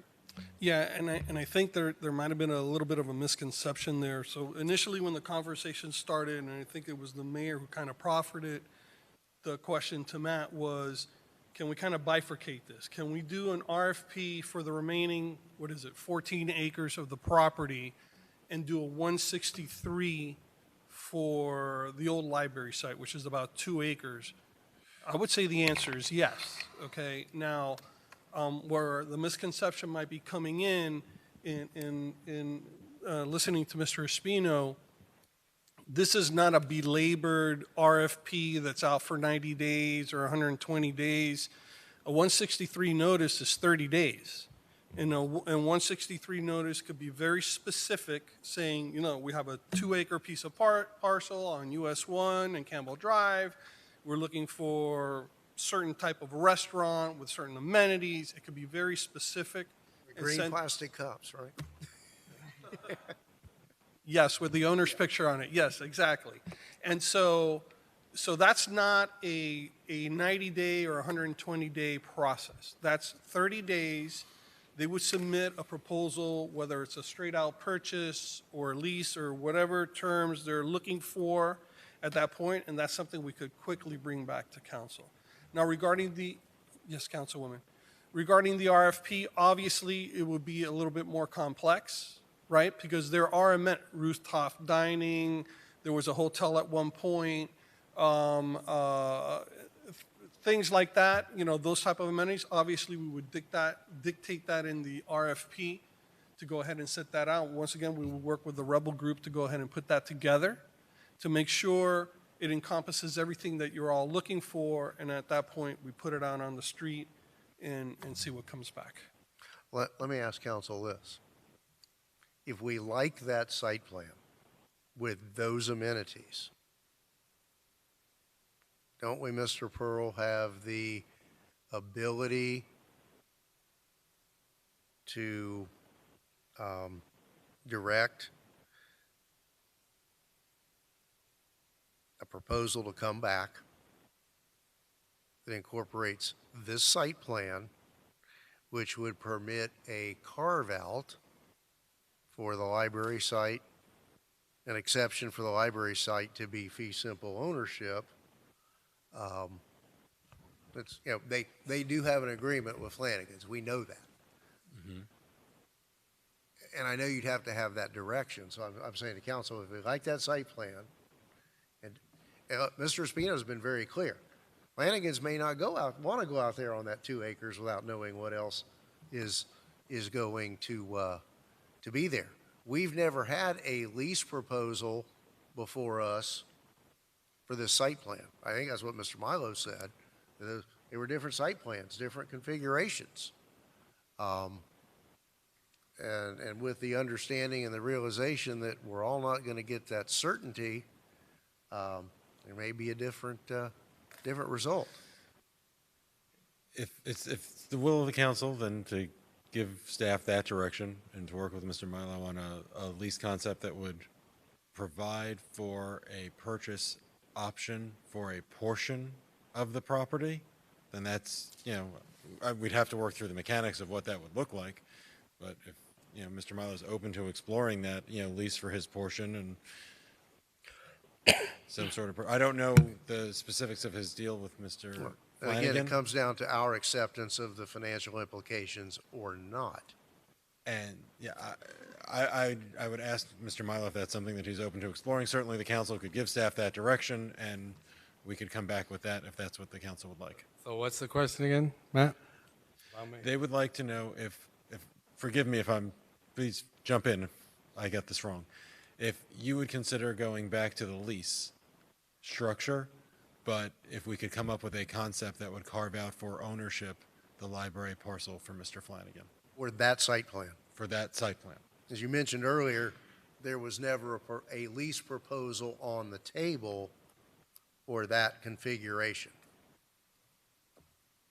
I think I heard you say that a few minutes ago. Yeah, it's a revised site plan, right.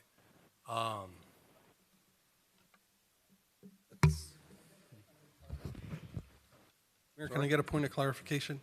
Just so I could keep track of what's going on here.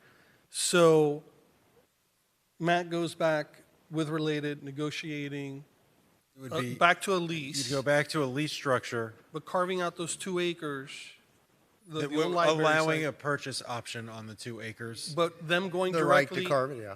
But Flanagan's going directly through the city or still going through related for the purchase? I understood it to be in the context of the whole, with And I'm okay with that with because there's value deal. for Flanagan's to develop their property with the overall project. I see the value in that. So I'm not trying to pluck Flanagan's away from this business relationship that they have started. I want to try to find a way where the numbers on the contract look good to us.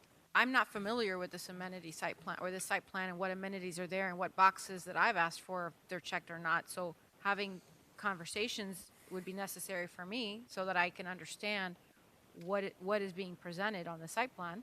I see the rooftop dining, but how are people going to walk into someone else's apartment complex and go upstairs? And, you know, I need to have a better understanding as to what is being presented. But back to the gross versus the net and the concerns about, well, what does this really look like in terms of numbers at the end of the day for us? And how do we know that that's the best deal? So those discussions, I had expected and I hoped that on the attorney level, on the consultant level, that you guys could come to a balance and an agreement where we don't have to worry about those numbers, but we're worrying about it constantly. Just So- a refresher as to where we ended up on the lease concept. In response to council concerns about some of the market risks inherent in a deal that was where the amount was dependent on market forces and rents and those fluctuations, we actually moved at one point to a guaranteed rent. Now that guaranteed rent, Mr. Milo can explain the economics of that, and I would defer to him, was less than had been discussed as the potential income based on a revenue share arrangement. And so that was, there was a give and take in those discussions between risk and guarantees, and that was, I believe, forgive me, there have been so many iterations. No, Was that's the correct. the guaranteed minimum rent the last iteration of the lease that I believe the council saw? Yes. Okay. Okay, but if I may, okay? I am not in favor of sitting through another 4-hour meeting with Milo standing there the entire time. That's exhausting, number one. It's not fair, and this is not the way to negotiate deals. I have asked, Councilman Fletcher has asked, for us to be at a roundtable discussion to negotiate so that each one of us can say, well, these are the boxes I'd like to be checked. Well, why is that, Councilwoman? Why is that, Councilman? Why would you like to have the gallery? Why would you like to have the rooftop dining? Let's all get on the same page. Like if we were doing an RFP process, figure out what we can all agree to that we want and say, okay, Milo, how does that change the numbers? How can we give and take here to make this work? We have yet to be able to do that. I've asked for it.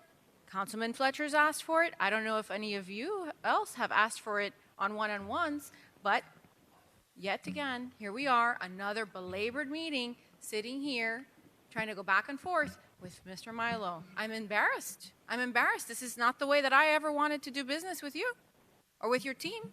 This is ridiculous. And now we're going to consider doing it again for another, what, 6 months? I'm sorry, guys, it's late, I'm tired. Look, This is not the week to have planned this meeting. I don't want to sell the property. I don't want to sell the property. Let's have a sit down about what we want to see on this property. If you want me involved in these further discussions, let it be a roundtable workshop where we can talk about what we want on this property. We want Flanagan's there, that's obvious. Figure out a way where you can include in your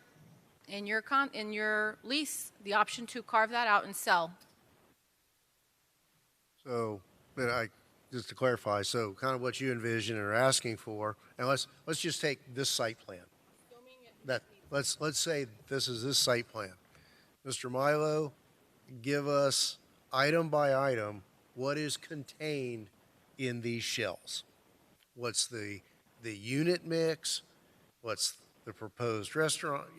Down to the details of access for the rooftop dining, whatever it may be, whether it's a police substation, whether it's a spay and neuter clinic, and that we all have our opportunity to understand what's there. Correct. And you know what that's going to take? That's going to take Mr. Milo going back to all his notes over the last 2 years and showing that he really paid attention to each one of us and made the lists of what were our wish lists and reminding us and having that sit-down meeting with everybody's wish list. So when you're ready to do that, I welcome the meeting.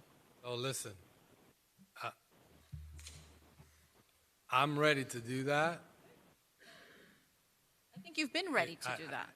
I was born ready. So I'm ready to do that, but what I want is a commitment from this council. Set a date and let's get in the room. I mean, you just saw the toughest negotiations in the history of this country happen, but people had to get in a room to figure it out. So I have no problem with that. And that's fine, and let me interject. I have no love lost for our consultants. I place the delay and the blame and the failure of really substance rather than they've pointed out problems rather than tried to help us work through these problems. And with all due respect, we don't have anybody on staff with any business or financial background relevant to this.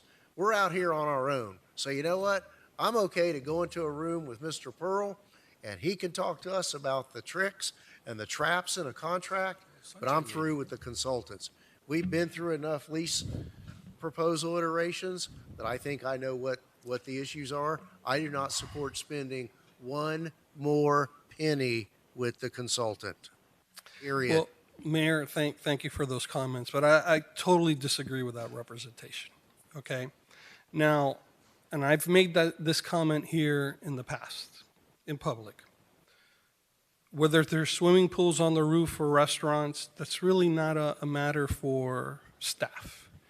If there's a central park with a giant fountain in it, more power to you. The purpose of the consultant is to point out areas, negotiation points, or pitfalls of the agreement that lies before you, right? Now, Mr. Milo's comment that we have not negotiated yet, I really take exception with. We have met physically on calls as well and aired the concerns of staff, which, by the way, staff kept all of council informed during this whole process. So to say that we have not been negotiating is not correct. And Councilwoman, yes, in the beginning, hey, let's just have a workshop, so they can hear directly from council.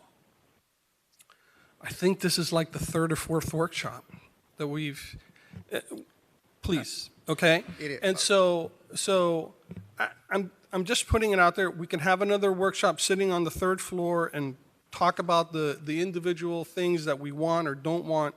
But I think from the Rebels group point of view, Mayor, the fact that there's no guarantee that phase 3 is going to be done is not going to change. That there's no penalties for doing this or no penalties for that, it's not going to change. And I think they've done an excellent job, to be honest with you. They have an expertise that we do not have, and I don't think it's fair putting it on the city attorneys to make all those decisions when we're making a multi-million-dollar deal for this city for the most important, the most critical piece of property in the city. I don't care if we spent $1 million on consultants, as long as they're good consultants. And these guys are so good, the county is hiring them for their largest mix program or construction program in the county. So And I I might be agree. speaking a little bit too long here, No, but I agree, because those pitfalls are not going to just go away. Those are still my concerns. That's why I voted no the last time. So if this is going to continue and we're going to have a sit-down roundtable meeting, then it's with the idea that we're going to get clarity on what we want so that we're good on the site plan, and that Related is going to be able to get through those challenges with the consultants. And if the answer is still no, we can't, and then we're still at the same standstill. And so what's the point? Let me rephrase what I said. I put on my woke hat and say, I don't feel supported by the consultants. To turn a phrase from you, they never told us what was right and what the upside was. It was always about what's wrong with this agreement, but there were never any viable solutions offered. That's my concern. And you're right, Councilwoman, that's not going to change. But now realizing that that property could sit fallow for another 24 to 36 months, very likely under a whole new process, I'd like us to find a path forward to retrieve something from the ashes of this meeting. Mayor, if Mr. Milo wants to do it and we can all schedule it, let's sit down with his nice pictures and go from there. He can tell us whether or not he can reasonably program those things in. And if he can, and then we'll have the consultants again tell us, well, this is your risk.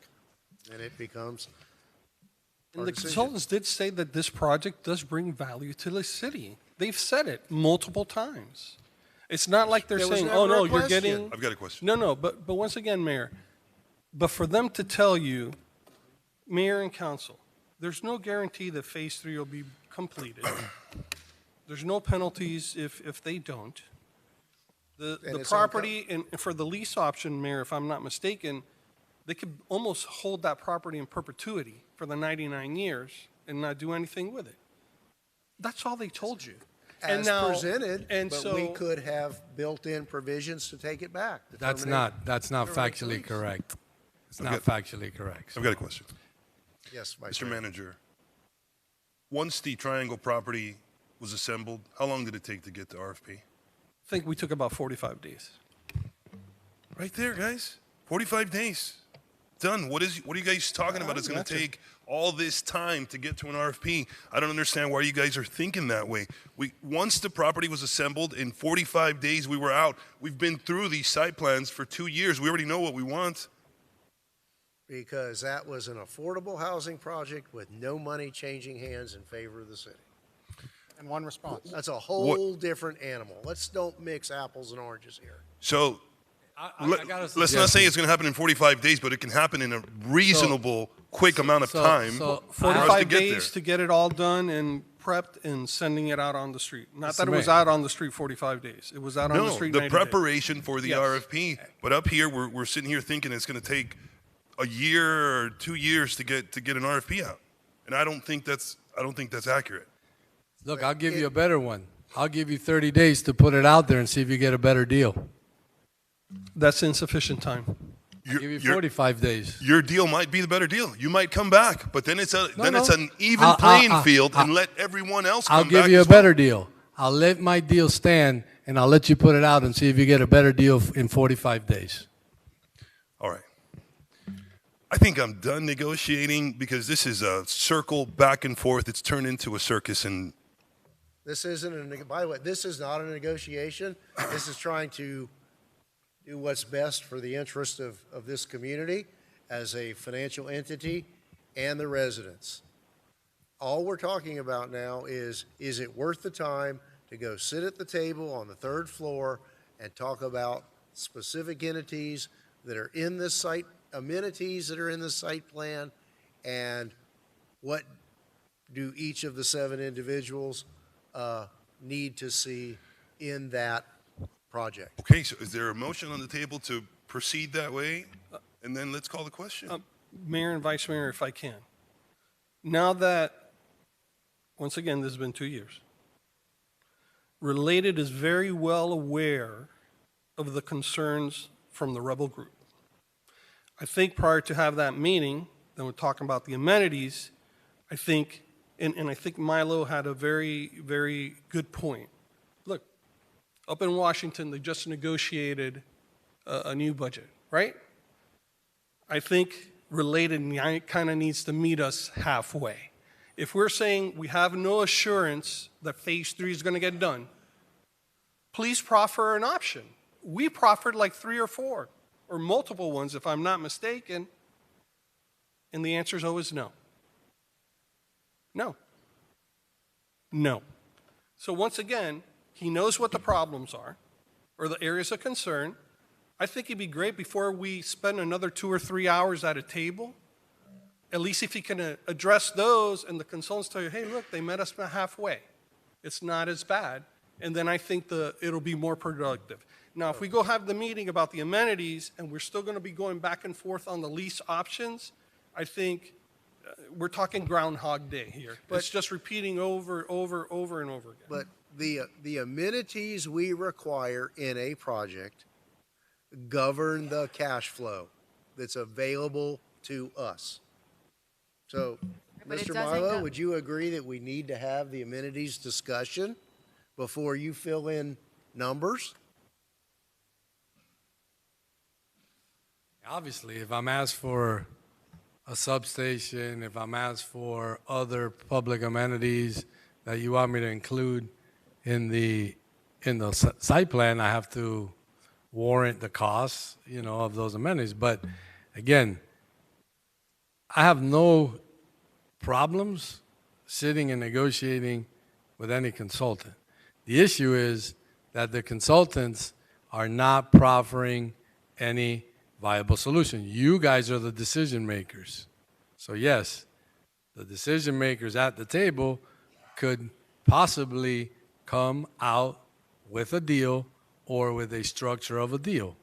But for that, I'm not sure how you get there. So the question is, and you're absolutely correct, we've had this discussion numerous times, not on this dais, but numerous times you've asked for that, and we've talked about it. What is preventing us from getting in a room to try to figure it out? If we figure it out, we figure it out. If we don't, we don't. Okay, but the contract issues with regards to phase 3 being completed and any of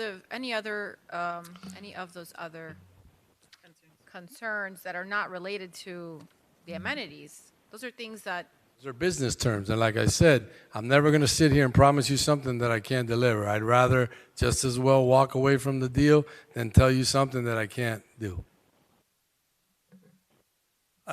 I think I have a great idea. Once again, he knows the concerns. And once again, that's not only of the consultants. I've sat and spoken with all of you about it, and you're aware of these concerns. And I think, once again, we've proffered different ideas over the last 2 years of maybe how to address those. And once again, the answer has been no. So I think it'd be good for Related to come back now. Once again, he has our list of concerns and proffer how he's going to address those. Other than, I don't make that kind of deal. Because what he's telling you there is, I'm not going to agree to anything that's going to address your problem. Just to clarify, one thing is a list of concerns, and another thing is a list of proposed solutions. They're two different issues. Sorry. Okay, Mr. Milo, our concern is not getting phase 3. What is your solution? What could a solution to that be? Well, let's sit down and Can talk we about do it. half? No, we've been talking about it. Can you not give us 2 examples right now? Because as much as I've been the one saying, one more time, guys, now I'm like, I'm out of here. This is crazy. It Yeah. really is. It is crazy, to be honest with Splitting you. the residential in half, and phase 1 is half of the residential, and phase 2 is the other half of the residential, that's a guarantee to me. Why would you not want to build that second? Phase 1, come again? Let's say you split the residential in half. Which Phase- resident? This side plan? Whatever, however you want to split it. We're holding that half of the residential hostage for phase 3. That's what we're doing. That's what was the last It's not proposal. half-half. It was that No. proposal. It wasn't. No, it wasn't half-half. Oh, you want to split it in half? At least get really close. Why would you not want to? That was my first question to you when, I mean, I don't know how long ago. I have to see how it lays out on the design perspective, but maybe that's possible. So isn't that a guarantee? I mean, who would not want to develop 200 or 300 residential sites? That's what I don't understand. These You're are saying clear split things. the 600 in half. I mean, I'm 300, just 300. Yeah. Yeah, that's possible. I feel like that is a guarantee to finish the phase. You know, it's not like he's doing all the residential first and then all the commercial second. It just feels like No, there's no. not, and one little thing comes up and then 20 big things come up. Yeah. And That's possible. Mayor, I think the kicker for me was if Washington can do it, so can we. Who that was the kicker of the night. You They forget, can do you it, forget where we live. so can we. We just So- have to give and take a bit. So I don't know that there's any further action we need to take other than the manager's staff will coordinate our calendars with Mr. Milo's calendar to have that roundtable discussion.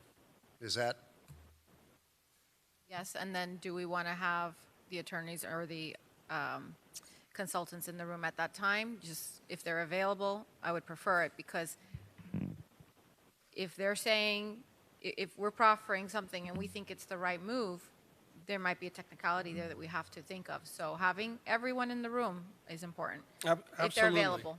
We'll be more than happy to have them there, but I go back to my question.